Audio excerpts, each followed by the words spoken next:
अजी पंख ही काफी नहीं है आसमानों के लिए। पंख ही काफी नहीं है आसमानों के लिए, हौसला भी चाहिए ऊंची उड़ानों के लिए। नमस्कार, आदाब, सत श्री अकाल। ਤੁਹਾਡਾ ਸਭ ਦਾ ਤੁਹਾਡੇ ਸਭ ਦੇ ਪਿਆਰੇ YouTube ਚੈਨਲ ਤੇ ਸਵਾਗਤ ਕਰਦੇ ਹਾਂ। ਅੱਜ ਦਾ ਜੀ ਆਪਣਾ ਮੋਸਟ ਇੰਪੋਰਟੈਂਟ ਟੌਪਿਕ ਆ ਜੀ ਫੰਡਾਮੈਂਟਲ ਰਾਈਟ। ਫੰਡਾਮੈਂਟਲ ਦੇਖੋ, ਫੰਡਾਮੈਂਟਲ ਰਾਈਟ ਦੇ ਵਿੱਚੋਂ ਹਮੇਸ਼ਾ ਹੀ ਇੱਕ ਨਾ ਇੱਕ ਕੁਐਸਚਨ ਦੇਖਣ ਨੂੰ ਮਿਲਦਾ ਹੈ। ਹਰੇਕ ਐਗਜ਼ਾਮ ਦੇ ਵਿੱਚ ਇੰਪੋਰਟੈਂਟ ਕੁਐਸਚਨ ਆ, ਚਾਹੇ ਉਹ ਤੁਸੀਂ ਸਟੇਟ ਗਵਰਨਮੈਂਟ ਦਾ ਐਗਜ਼ਾਮ ਦੇਣਾ, ਚਾਹੇ ਤੁਸੀਂ ਸੈਂਟਰ ਗਵਰਨਮੈਂਟ ਦਾ ਐਗਜ਼ਾਮ ਦੇਣਾ।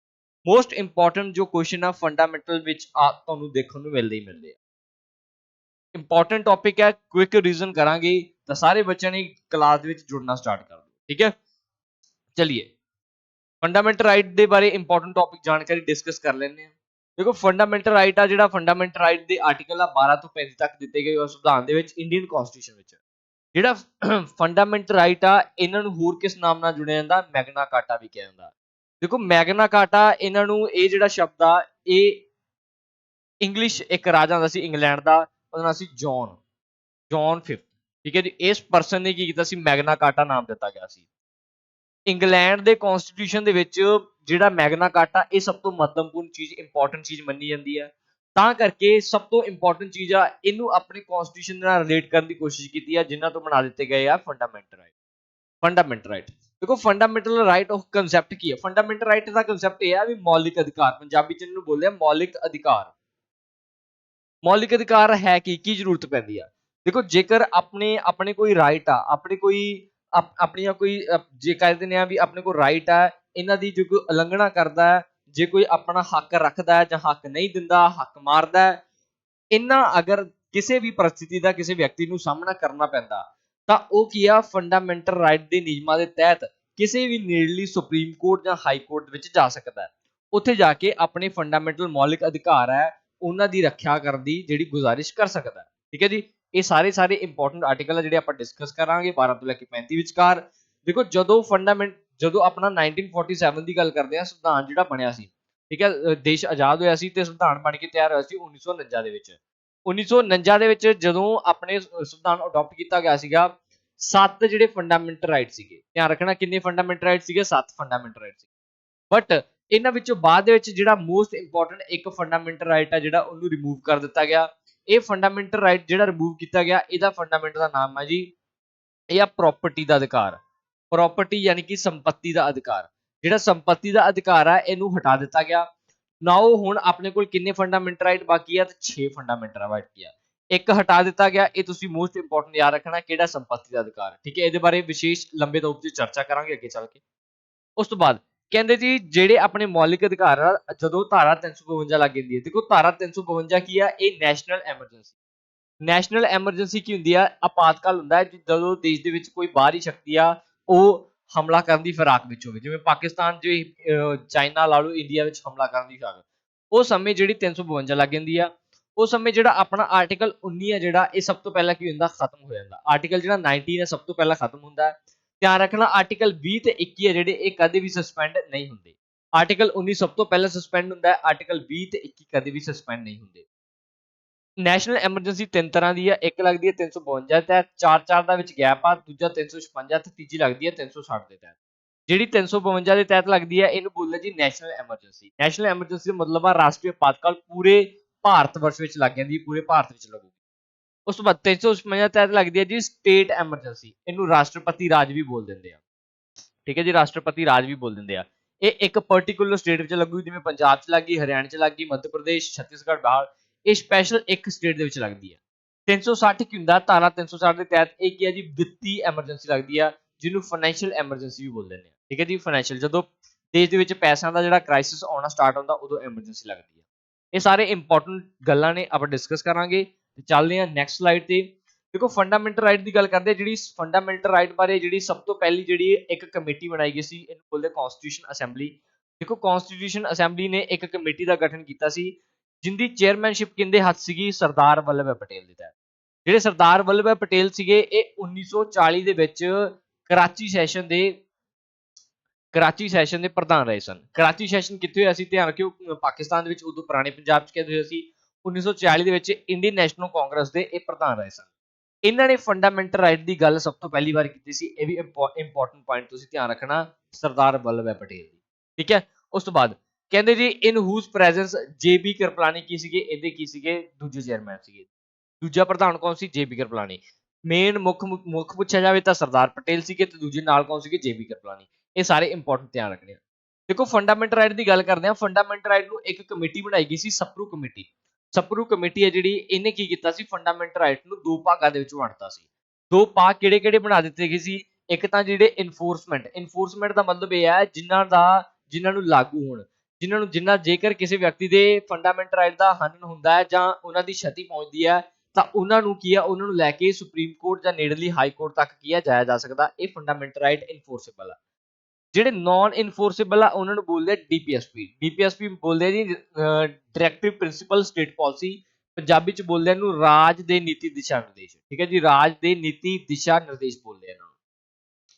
ਉਸ ਤੋਂ ਬਾਅਦ ਇਹ ਜਿਹੜੇ ਰਾਜ ਦੇ ਨੀਤੀ ਦਿਸ਼ਾ ਨਿਰਦੇਸ਼ਾ ਫੰਡਾਮੈਂਟਲ ਰਾਈਟ ਤੋਂ ਡੀਪੀਐਸਪੀ, ਇਹ ਕੀ ਨਾਨ ਇਨਫੋਰਸੇਬਲ ਆ। ਜੇਕਰ ਫੰਡਾਮੈਂਟਲ ਰਾਈਟ ਡੀਪੀਐਸਪੀ ਦੀ ਉਲੰਘਣਾ ਹੁੰਦੀ ਵੀ ਹੈ ਤਾਂ ਤੁਸੀਂ ਕਿਸੇ ਵੀ ਸੁਪਰੀਮ ਕੋਰਟ ਜਾਂ ਹਾਈ ਕੋਰਟ ਨਹੀਂ ਜਾ ਸਕਦੇ। ਇਹ ਇੰਪੋਰਟੈਂਟ ਪੁਆਇੰਟ ਨੇ, ਤੁਸੀਂ ਸਾਰੇ ਧਿਆਨ ਰੱਖਣੇ ਆ।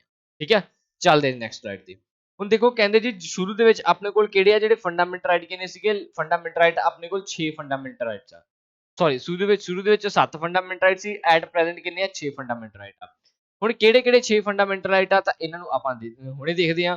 ਕਹਿੰਦੇ ਰਾਈਟ ਟੂ ਇਕੁਐਲਿਟੀ ਕੀ ਹੈ ਜੀ, 14 ਤੋਂ ਲੈ ਕੇ 18 ਤੱਕ ਇਹਦੇ ਆਰਟੀਕਲ ਆ, ਯਾਨੀ ਕਿ ਹਰੇਕ ਬੰਦੇ ਨੂੰ ਕੀ ਆ, ਸਮਾਨਤਾ ਦਾ ਅਧਿਕਾਰ ਆ।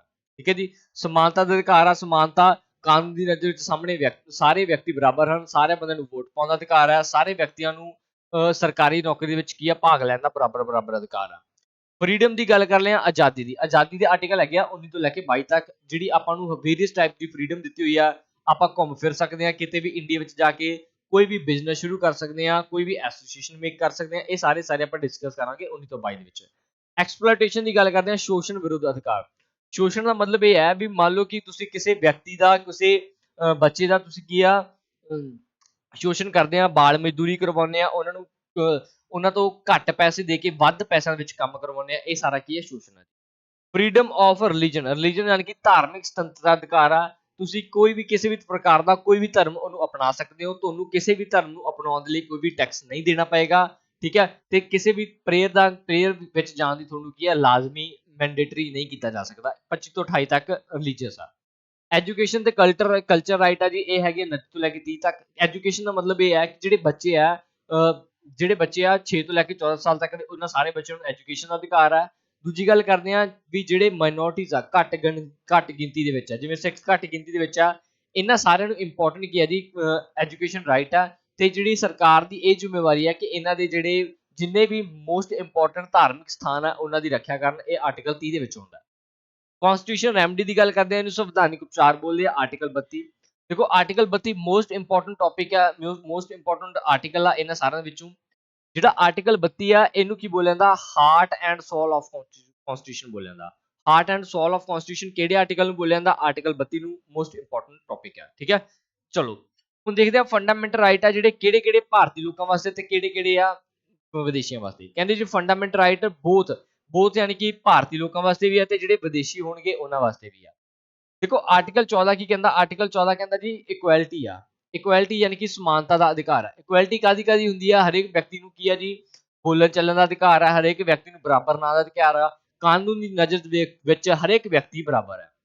ਆਰਟੀਕਲ 20 ਕੀ ਦੱਸਦਾ, ਆਰਟੀਕਲ 20 ਇਹ ਦੱਸਦਾ ਕਿ ਜਿਹੜੇ ਅਪਰਾਧੀ ਹੁੰਦੇ ਆ, ਅਪਰਾਧੀ ਜਿਹਨੂੰ ਆਪਾਂ ਕ੍ਰਿਮੀਨਲਸ ਬੋਲ ਦਿੰਦੇ ਆ, ਅਪਰਾਧੀਆਂ ਦੇ ਵੀ ਕੁਝ ਫੰਡਾਮੈਂਟਲ ਰਾਈਟਸ ਹੁੰਦੇ ਆ। ਠੀਕ ਹੈ ਜੀ, ਆਰਟੀਕਲ 21 ਕੀ ਦੱਸਦਾ, ਆਰਟੀਕਲ 21 ਕੀ ਦੱਸਦਾ, ਰਾਈਟ ਟੂ ਲਿਵ ਜੀਵਨ ਜੀਣ ਦਾ ਅਧਿਕਾਰ, ਪਰਸਨਲ ਲਿਬਰਟੀ। ਆਰਟੀਕਲ 21 ਇਹ ਕੀ ਦੱਸਦਾ ਜੀ, 21 ਇਹ ਦੱਸਦਾ ਆਪਾਂ ਨੂੰ ਵੀ 6 ਤੋਂ ਲੈ ਕੇ 14 ਸਾਲ ਤੱਕ ਦੇ ਬੱਚਿਆਂ ਲਈ ਫ੍ਰੀ ਤੇ ਜ਼ਰੂਰੀ ਸਿੱਖਿਆ। ਆਰਟੀਕਲ 22 ਕੀ ਦੱਸਦਾ ਹੈ, ਮੋਸਟ ਇੰਪੋਰਟੈਂਟ ਆਰਟੀਕਲ ਆ ਜੀ। ਆਰਟੀਕਲ 22 ਦੱਸਦਾ ਹੈ ਵੀ ਜੇਕਰ ਕੋਈ ਵੀ ਵਿਅਕਤੀ ਕੋਈ ਵੀ ਕ੍ਰਾਈਮ ਕਰਦਾ ਤਾਂ ਇਹਦਾ ਮਤਲਬ ਇਹ ਨਹੀਂਗਾ ਕਿ ਉਹਨੂੰ ਤੁਸੀਂ ਕੀ ਆ ਜੇਲ੍ਹ ਦੇ ਵਿੱਚ ਹੀ ਧੱਕੋ। ਉਸ ਵਿਅਕਤੀ ਨੂੰ ਕੀ ਹੈ, ਤੁਸੀਂ ਫਾਈਨ ਲਗਾ ਕੇ, ਜੁਰਮਾਨਾ ਲਗਾ ਕੇ ਵੀ ਕੀ ਆ ਉਹਨੂੰ ਛੱਡਿਆ ਜਾ ਸਕਦਾ ਹੈ। ਠੀਕ ਹੈ, ਫੰਡਾਮੈਂਟਲ ਰਾਈਟ ਜਿਹੜੇ ਕੱਲੇ ਭਾਰਤੀ ਵਿਅਕਤੀਆਂ ਵਾਸਤੇ ਆ, ਕੱਲੇ ਭਾਰਤੀ ਵਿਅਕਤੀਆਂ ਵਾਸਤੇ ਆ। ਦੇਖੋ ਜੇ ਪੁੱਛ ਲਏ ਕਿ ਦੱਸੋ ਜੀ ਇਹਨਾਂ ਵਿੱਚੋਂ ਕਿਹੜਾ ਫੰਡਾਮੈਂਟਲ ਰਾਈਟ ਫੋਰਨ ਵਾਸਤੇ ਹੈਗਾ, ਫੋਰਨਰ ਜਿਹੜੇ ਵਿਦੇਸ਼ੀ ਹੁੰਦੇ ਆ, 14, 20, 21 ਤੇ 21A ਤੇ 22 ਇਹ ਸਾਰੇ ਵਿਦੇਸ਼ਾਂ ਵਾਸਤੇ, ਵਿਦੇਸ਼ੀ ਨਾਗਰਿਕਾਂ ਵਾਸਤੇ ਆ। ਤੇ ਜਿਹੜੇ ਭਾਰਤੀ ਸਿਰਫ ਭਾਰਤੀ ਨਾਗਰਿਕਾਂ ਵਾਸਤੇ ਆ, ਇਹ ਆ ਜੀ ਧਿਆਨ ਰੱਖਿਓ 15 ਦਾ ਮਤਲਬ ਕਿ ਕਿਸੇ ਨਾਲ डिस्क्रिमिनेशन नहीं कर सकते, भेदभाव नहीं कर सकते। 16 ਦਾ ਮਤਲਬ ਇਹ ਆ ਵੀ ਹਰੇਕ ਵਿਅਕਤੀ ਨੂੰ ਸਰਕਾਰੀ ਜਿਹੜੀ ਆਵੇਦਨ ਦੇ ਵਿੱਚ ਕੀ ਹੈ, ਸਰਕਾਰੀ ਨੌਕਰੀ ਲੈਣ ਦੇ ਵਿੱਚ ਪੂਰਾ ਪੂਰਾ ਅਧਿਕਾਰ ਹੈ। 19 ਦਾ ਇੱਕ ਆ ਜੀ, 19 ਕਹਿੰਦਾ ਜੀ ਫਰੀडम ਦਾ ਅਧਿਕਾਰ ਆ, ਵੇਰੀਅਸ ਟਾਈਪ ਆਫ ਫਰੀडम ਦਿੰਦਾ ਹੈ। ਉਸ ਤੋਂ ਬਾਅਦ ਐਜੂਕੇਸ਼ਨ ਦਾ ਅਧਿਕਾਰ ਆ ਜਿਹੜੇ ਘੱਟ ਗਿਣਤੀ ਵਰਗ ਦੇ ਆ। ਤੇ 30 ਆ ਜੀ, ਇਹਦੇ ਵਿੱਚ ਕੀ ਆ, ਜਿਹੜੇ ਧਾਰਮਿਕ ਸਥਾਨ ਆ, ਜਿਹੜੇ ਮਾਈਨੋਰਟੀਜ਼ ਦੇ ਘੱਟ ਗਿਣਤੀ ਵਰਗ ਦੇ ਲੋਕਾਂ ਦੇ, ਉਹਨਾਂ ਦੀ ਰੱਖਿਆ ਕਰਨ ਦੀ ਜ਼ਿੰਮੇਵਾਰੀ ਕਿਹਦੀ ਹੈ, ਗਵਰਨਮੈਂਟ ਦੀ ਆ। ਇਹ ਸਾਰੇ ਇੰਪੋਰਟੈਂਟ ਆਰਟੀਕਲ ਆ। ਆਪਾਂ ਸਟਾਰਟਿੰਗ ਤੋਂ ਕਰਦੇ ਆ ਪਹਿਲੀ ਕਲਾਸ ਤੋਂ, ਠੀਕ ਹੈ ਜੀ। ਕੁਐਸਚਨ ਦੇਖੋ, ਫੰਡਾਮੈਂਟਲ ਰਾਈਟ, ਧਿਆਨ ਦਿਓ ਕੁਐਸਚਨ ਪਹਿਲਾ ਜੀ, ਫੰਡਾਮੈਂਟਲ ਰਾਈਟ ਆ ਜਿਹੜੇ, ਇਹ ਜਿਹੜਾ ਕੰਸੈਪਟ ਆ ਇਹ ਆਪਾਂ ਕਿਹਦੇ ਤੋਂ ਲਿਆ ਗਿਆ, ਧਿਆਨ ਰੱਖਣਾ ਫੰਡਾਮੈਂਟਲ ਰਾਈਟ ਦਾ ਕੰਸੈਪਟ ਆਪਾਂ ਕਿਹਦੇ ਤੋਂ ਲਿਆ ਗਿਆ, ਰਸ਼ੀਆ ਤੋਂ, USA ਤੋਂ ਲਿਆ ਗਿਆ, ਸੌਰੀ। ਜਿਹੜਾ USA ਆ, USA ਦੇ ਵਿੱਚ ਇਹਨਾਂ ਨੂੰ ਕੀ ਬੋਲਦੇ ਆ, ਬਿਲ ਆਫ ਰਾਈਟ ਬੋਲਦੇ ਆ, ਧਿਆਨ ਰੱਖਿਓ, ਬਿਲ ਆਫ ਰਾਈਟਸ ਬੋਲਦੇ ਆ, ਇੰਪੋਰਟੈਂਟ ਟੌਪਿਕ। ਉਸ ਤੋਂ ਬਾਅਦ ਰਸ਼ੀਆ ਤੋਂ ਕੀ ਲਿਆ, ਧਿਆਨ ਰੱਖਿਓ, ਰਸ਼ੀਆ ਤੋਂ ਧਿਆਨ ਰੱਖਣਾ ਆਪਾਂ ਮੋਸਟ ਇੰਪੋਰਟੈਂਟ ਫੰਡਾਮੈਂਟਲ ਡਿਊਟੀਜ਼ ਲਈਆਂ, ਠੀਕ ਹੈ। ਫੰਡਾਮੈਂਟਲ ਡਿਊਟੀਜ਼ ਵੀ ਲਈਆਂ ਤੇ ਇਹਨਾਂ ਤੋਂ 5 ਈਅਰ ਪਲਾਨ ਵੀ ਲਿਆ, 5 ਸਾਲੀ ਯੋਜਨਾ ਜਿਹਨੂੰ ਬੋਲ ਦਿੰਦੇ ਆ 5 ਸਾਲੀ ਯੋਜਨਾ, ਉਹ ਵੀ ਕੰਸੈਪਟ ਇਹਨਾਂ ਤੋਂ ਲਿਆ। ਕੈਨੇਡਾ ਤੋਂ ਆਪਾਂ ਇੰਪੋਰਟੈਂਟ ਗੱਲ ਕਰਦੇ ਆ, ਕੈਨੇਡਾ ਤੋਂ ਆਪਾਂ ਲਈ ਆ ਜੀ ਫੈਡਰਲ ਸਿਸਟਮ। ਫੈਡਰਲ ਸਿਸਟਮ ਦਾ ਮਤਲਬ ਹੁੰਦਾ ਹੈ ਵੀ ਸੈਂਟਰ ਗਵਰਨਮੈਂਟ ਦੀ ਅਲੱਗ ਸਰਕਾਰ ਹੋਊਗੀ ਤੇ ਸਟੇਟ ਗਵਰਨਮੈਂਟ ਦੀ ਅਲੱਗ ਸਰਕਾਰ ਰਹੇਗੀ। ਜਰਮਨੀ ਤੋਂ ਕੀ ਲਿਆ, ਜਰਮਨੀ ਤੋਂ ਮੋਸਟ ਇੰਪੋਰਟੈਂਟ ਲਏ ਆ ਵੀ ਜਿਹੜੇ ਆਪਣੇ ਫੰਡਾਮੈਂਟਲ ਰਾਈਟ ਆ ਇਹ ਐਮਰਜੈਂਸੀ ਦੇ ਦੌਰਾਨ ਕੀ ਹੋ ਜਾਣਗੇ, ਸਸਪੈਂਡ ਹੋ ਜਾਣਗੇ, ਖਤਮ ਹੋ ਜਾਣਗੇ। ਇਹ ਚੀਜ਼ ਆਪਾਂ ਕਿਤੋਂ ਲਈ ਆ, ਜਰਮਨੀ ਤੋਂ ਲਈ, ਠੀਕ ਹੈ। ਇਹ ਸਾਰੇ ਇੰਪੋਰਟੈਂਟ ਪੁਆਇੰਟ ਨਾ ਨੋਟ ਕਰਕੇ ਰੱਖਿਓ ਜੀ। ਆਪਣਾ ਕਰੈਕਟ ਆਂਸਰ ਬੀ ਹੈ। ਕਹਿੰਦੇ ਜੀ ਕੌਨਕਰੈਂਟਾਂ ਲਿਸਟਾਂ, ਦੇਖੋ ਕੌਨਕਰੈਂਟ ਲਿਸਟਾਂ, ਕੌਨਕਰੈਂਟ ਲਿਸਟ ਦਾ ਮਤਲਬ ਹੁੰਦਾ ਹੈ ਵੀ ਜਿਹੜੀਆਂ ਲਿਸਟਾਂ ਇਹ ਸਾਰੀਆਂ ਆਪਾਂ ਕਿਹਦੇ ਤੋਂ ਲਈਆਂ, ਆਸਟ੍ਰੇਲੀਆ ਤੋਂ ਲਈਆਂ। ਇਹਦੇ ਵਿੱਚ ਤਹਿਤ ਕੀ ਹੁੰਦਾ ਵੀ ਸਟੇਟ ਗਵਰਨਮੈਂਟ ਤੇ ਸੈਂਟਰ ਗਵਰਨਮੈਂਟ ਦੋਨੇ ਇਹੋ ਜਿਹੇ ਸਬਜੈਕਟ ਹੋਣਗੇ ਜਿਨ੍ਹਾਂ ਤੇ ਫੈਸਲਾ ਸੁਣਾ ਸਕਦੀ ਹੈ। ਕੌਨਕਰੈਂਟ ਲਿਸਟ ਵਿੱਚ 52 ਸਬਜੈਕਟ ਆਉਂਦੇ, ਇਹ ਵੀ ਧਿਆਨ ਰੱਖਣਾ। ਜੁਆਇੰਟ ਸੀਟਿੰਗ ਦਾ ਆਰਟੀਕਲ 108 ਆ ਜੀ, ਜੁਆਇੰਟ ਸੀਟਿੰਗ ਦੇ ਤਹਿਤ ਕੀ ਆ, ਜਿਹੜੀ ਲੋਕ ਸਭਾ ਤੇ ਰਾਜ ਸਭਾ ਦੋਨੇ ਕੀ ਹੋ ਜਾਂਦੇ ਆ, ਇਕੱਠੇ ਹੋ ਕੇ ਬੈਠਦੇ ਆ, ਠੀਕ ਹੈ। ਇਹ ਵੀ ਆਸਟ੍ਰੇਲੀਆ ਤੋਂ ਲਿਆ। DPSP directive principal state policy ਆ ਜਿਹੜੇ, ਇਹ ਆਪਾਂ ਆਇਰਲੈਂਡ ਤੋਂ ਲੈ ਗਏ ਆ, ਇਹ ਇਨਫੋਰਸੇਬਲ ਨਹੀਂ ਹੈਗੇ, ਇਹ ਧਿਆਨ ਰੱਖਣੀ ਹੈ, ठीक है जी। चलो नेक्स्ट पॉइंट पे चलते। अगला क्वेश्चन आपसे क्या कह रहा है, अगला क्वेश्चन कहता जी इन्हां विचों कहंदे किहड़ा जिहड़ा इंपॉर्टेंट कॉन्स्टिट्यूशन आ जिहड़ा फंडामेंटल राइट प्रोवाइड करदा। अच्छा पार्ट पूछा जी किहड़े पार्ट दे विच जिहड़ी कॉन्स्टिट्यूशन दा फंडामेंटल राइट आ मिलदे आपां नूं। तां सारे पार्ट देखदे हां शुरू तो लैके एंड तक। ध्यान रखियो जिहड़ा पार्ट जिहड़ा first uh, part first they विच आपां नूं दस्सिया होया यूनियन एंड टैरेटरी बारे, यूनियन एंड टैरेटरी बारे दस्सिया होया, ठीक है जी। पार्ट जिहड़ा दूजा इहदे विच दस्सिया होया आपां नूं नागरिकता बारे, सिटीजनशिप। पार्ट जिहड़ा तीजा इहदे विच दस्सिया होया आपां नूं किन्ने बारे, मोस्ट इंपॉर्टेंट फंडामेंटल राइट बारे। पार्ट जिहड़ा फोर्थ आ इहदे विच दस्सिया होया आपां नूं DPSP बारे, डायरेक्टिव प्रिंसिपल स्टेट पॉलिसी, ठीक है जी। उस तो बाद पार्ट जिहड़ा फिफ्थ आ इहदे विच आपां नूं दस्सिया प्रेजिडेंट ऑफ इंडिया बारे, देश दे राष्ट्रपति बारे। हुण करैक्ट आंसर अपना की सीगा, फंडामेंटल राइट। ध्यान रखो फंडामेंटल राइट अपने पार्ट तीजे दे विच है ते आर्टिकल 12 तो लैके 35 तक इहदे नाल संबंधित है, ठीक है जी। ये इंपॉर्टेंट पॉइंट ने नोट करके रखने हैं। अगला प्रश्न चलते हैं। कहते जी शुरू दे विच कहते originally how many fundamental right are had in the Indian constitution. कहते जो साडा संविधान बनया सी, ध्यान रखना जिहड़ा संविधान बन के तैयार होया सी 26/11/1949 नूं जिहड़ा संविधान बन के तैयार हो गया सीगा, बट इनू लागू कदों किया गया, ध्यान रखना 26 जनवरी 1950 नूं संविधान नूं की किया गया, लागू किया गया, इनफोर्समेंट किया गया। उस बाद शुरू दे विच जिहड़े अपने फंडामेंटल राइट सीगे ये किन्ने सीगे, 7 फंडामेंटल राइट सी, बट इन्हां विचों एक आ जिहड़ा उहनूं माइनस कर दिता गया, घटा दिता गया एक फंडामेंटल राइट। ये जी ध्यान रखियो प्रॉपर्टी दा अधिकार, राइट टू प्रॉपर्टी बोलते हैं। प्रॉपर्टी यानी कि आर्टिकल 31 है, ठीक है जी। 31 आर्टिकल 31 इहदे बारे दसदा, संपत्ति का अधिकार इहनूं खत्म कर दिता गया, जो कि हुण इहनूं बना दिता गया एक लीगल राइट आर्टिकल 300A दे तहत एक किया आम जिहा कानून बना दिता गया। इनू डिलीट कदों किया गया सी, ध्यान रखना मोस्ट इंपॉर्टेंट है जी 44th अमेंडमेंट एक्ट 1978 के तहत किया इनू डिलीट किया गया सीगा, ठीक है। ये इंपॉर्टेंट अमेंडमेंट याद रखनी है, ठीक है जी। चलो चलते हैं नेक्स्ट प्रश्न पे। हुण मुख गल कर लेने अपनी फंडामेंटल राइट की। देखो जिहड़े फंडामेंटल राइट आ किहड़े आ, 1 2 3 4 5 ते 6 प्रकार के अपने फंडामेंटल एट प्रेजेंट आ। राइट टू इक्वैलिटी की गल करते हैं, इक्वैलिटी के आर्टिकल है 14 तो लैके 18 तक। फ्रीडम की गल करते हैं, ये आर्टिकल है 19 तो लैके 22 तक, ठीक है जी। एक्सप्लोइटेशन की गल करते हैं, ये आर्टिकल है 23 तो 24, ठीक है। उस बाद रिलीजियस धार्मिक स्वतंत्रता की गल करते हैं 25 तो लैके 28 तक, इहदे जिहड़े मोस्ट इंपॉर्टेंट आर्टिकल है। कल्चर ते एजुकेशन राइट की गल करते हैं, कल्चर देखो अपना जिहड़ा इन्हां दे इहदे आर्टिकल है 29 तो लैके 30 तक, ठीक है जी। उस बाद आर्टिकल जिहड़ा 31 है उन्होंने डिलीट कर दिता गया, ये ध्यान रखना। कॉन्स्टिट्यूशन रेमडी के आर्टिकल 32 तो लैके 35 तक आ, ये सारे इंपॉर्टेंट आर्टिकल ने, ये देखने, ठीक है जी। चलो जी ਅਗਲਾ ਪ੍ਰਸ਼ਨ ਕਹਿੰਦੇ ਜੀ ਰਾਜ ਦੀ ਪਰਿਭਾਸ਼ਾ ਇਹਨਾਂ ਵਿੱਚੋਂ ਕਿਹੜਾ ਆਰਟੀਕਲ ਆ ਜਿਹੜਾ ਇਹ ਦੱਸਦਾ ਕਿ ਰਾਜ ਦੀ ਪਰਿਭਾਸ਼ਾ ਬਾਰੇ। ਦੇਖੋ ਮੈਂ ਤੁਹਾਨੂੰ ਇੰਪੋਰਟੈਂਟ ਕੀ ਦੱਸਿਆ ਸੀ, ਆਪਣੇ ਆਰਟੀਕਲ ਜਿਹੜੇ ਸਟਾਰਟ ਹੁੰਦੇ ਆ 12 ਤੋਂ ਲੈ ਕੇ 35 ਤੱਕ ਫੰਡਾਮੈਂਟਲ ਰਾਈਟ ਦੇ, ਤਾਂ ਕਰਕੇ ਜਿਹੜਾ ਆਰਟੀਕਲ 11 ਇਹ ਕਿਹਦੇ ਵਿੱਚ ਆ ਗਿਆ, ਤਾਂ ਧਿਆਨ ਰੱਖਿਓ ਇਹ ਸਿਟੀਜ਼ਨਸ਼ਿਪ ਦਾ ਆਰਟੀਕਲ ਆ। ਹੁਣ ਆਰਟੀਕਲ 12 ਕੀ ਕਹਿੰਦਾ, ਧਿਆਨ ਰੱਖਿਓ ਇਹਦਾ ਆਪਣਾ ਕਰੈਕਟ ਆਨਸਰ ਵੀ ਕੀ ਹੈ, ਡੈਫੀਨੇਸ਼ਨ ਆਫ ਸਟੇਟ। ਤਾਂ 12 ਆਰਟੀਕਲ ਕੀ ਦੱਸਦਾ, ਆਪਾਂ ਨੂੰ ਇੱਕ ਟਰਮ ਡਿਫਾਈਨ ਕਰਦਾ, ਸਟੇਟ ਟਰਮ ਡਿਫਾਈਨ ਕਰਦਾ। ਦੇਖੋ ਸਟੇਟ ਜਿਹੜਾ ਸ਼ਬਦ ਆ ਇਹਦੇ ਵਿੱਚ ਕੀ ਕੁਝ ਹੁੰਦਾ ਹੈ, ਸਟੇਟ ਸ਼ਬਦ ਦੇ ਵਿੱਚ ਆਉਂਦੀ ਆ ਲੋਕ ਸਭਾ ਆਉਂਦੀ ਆ, ਰਾਜ ਸਭਾ ਆਉਂਦੀ ਆ, ਵਿਧਾਨ ਸਭਾ ਆ ਜਾਂਦੀ ਆ, ਵਿਧਾਨ ਪਰਿਸ਼ਦ ਆ ਜਾਂਦੀ ਆ, ਉਸ ਤੋਂ ਬਾਅਦ ਮਿਊਨਿਸਪੈਲਿਟੀ ਕਾਰਪੋਰੇਸ਼ਨ ਆ ਜਾਂਦੇ ਆ, ਉਸ ਤੋਂ ਬਾਅਦ ਪੰਚਾਇਤਾਂ ਆ ਜਾਂਦੀਆਂ, ਠੀਕ ਹੈ। ਤੇ ਮੋਸਟ ਇੰਪੋਰਟੈਂਟ ਗੱਲ ਕਰਦੇ ਆ, ਜਿੰਨੀਆਂ ਵੀ ਆਲ ਗਵਰਨਮੈਂਟ ਸੈਕਟਰ ਆ ਜਿਹੜੀਆਂ ਕਿ ਇੱਕ ਦੇਸ਼ ਨੂੰ ਚਲਾਉਣ ਵਿੱਚ ਮਦਦ ਕਰਦੀਆਂ, ਉਹ ਸਾਰੀਆਂ ਕੀ ਆਰਟੀਕਲ 12 ਤਹਿਤ ਆਉਂਦੀਆਂ।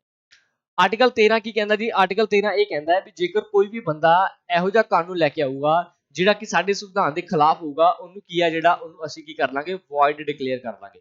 ਵॉइड ਡਿਕਲੇਅਰ ਦਾ ਮਤਲਬ ਇਹ ਹੈ ਵੀ ਉਹਨੂੰ ਕੀ ਅਸੀਂ ਗੈਰ ਕਾਨੂੰਨੀ ਡਿਕਲੇਅਰ ਕਰ ਦਾਂਗੇ, ਵੀ ਇਹ ਸਾਡਾ ਕੀ ਹੈ, ਗੈਰ ਕਾਨੂੰਨੀ ਆ।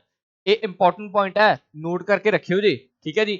ਆਰਟੀਕਲ 14 ਦੀ ਗੱਲ ਕਰਦੇ ਆ, ਦੇਖੋ ਆਰਟੀਕਲ 14 ਆਪਾਂ ਨੂੰ ਕਿਹਦੇ ਬਾਰੇ ਦੱਸਦਾ, ਇਹ ਆਪਾਂ ਨੂੰ ਦੱਸਦਾ ਜੀ ਫਰੀडम ਬਾਰੇ, ਆਜ਼ਾਦੀ, ਸੌਰੀ ਆਰਟੀਕਲ ਦਾ ਆਪਾਂ ਨੂੰ ਇਕੁਐਲਿਟੀ ਬਾਰੇ ਦੱਸਦਾ। ਇਕੁਐਲਿਟੀ ਕੀ ਚੀਜ਼ ਹੈ, ਧਿਆਨ ਰੱਖਿਓ ਕਾਨੂੰਨ ਦੀ ਨਜ਼ਰ ਦੇ ਸਾਹਮਣੇ ਕੀ ਆ, ਹਰੇਕ ਵਿਅਕਤੀ ਬਰਾਬਰ ਹੈ, ਚਾਹੇ ਉਹ ਕਿੱਡਾ ਧਨੀ ਹੋਵੇ, ਕਿੱਡਾ ਉਹ ਗਰੀਬ ਹੋਵੇ, ਕਿੱਡਾ ਅਮੀਰ ਹੋਵੇ। ਕਾਨੂੰਨ ਦੀ ਨਜ਼ਰ ਦੇ ਵਿੱਚ ਜੇ ਕੋਈ ਬੰਦਾ ਕ੍ਰਿਮੀਨਲ ਹੈ ਤਾਂ ਵਾਕਈ ਕ੍ਰਿਮੀਨਲ ਆ, ਉਹਨੂੰ ਉਹਦੇ ਜੁਰਮ ਦੇ ਅਕੋਰਡਿੰਗ ਜਿਹੜੀ ਉਹ ਸਜ਼ਾ ਦਿੱਤੀ ਜਾਏਗੀ, ਠੀਕ ਹੈ। ਇਹ ਆਰਟੀਕਲ 14 ਕਹਿੰਦਾ। ਇਸ ਆਨਸਰ ਦਾ ਕਰੈਕਟ ਕੁਐਸਚਨ ਸੀਗਾ ਆਪਣੇ ਕੋਲ ਬੀ ਸੀ, ਠੀਕ ਹੈ। ਚਲੋ ਜੀ ਅਗਲਾ ਪ੍ਰਸ਼ਨ, ਆ ਦੇਖੋ ਆਰਟੀਕਲ 12 ਐਕਸਪਲੇਨ ਕੀਤਾ ਹੋਇਆ, ਕਹਿੰਦਾ ਜਿਹੜਾ ਆਰਟੀਕਲ 12 ਇਹ ਵਰਡ ਡਿਫਾਈਨ ਕਰਦਾ, ਟਰਮ ਸਟੇਟ ਨੂੰ ਡਿਫਾਈਨ ਕਰਦਾ।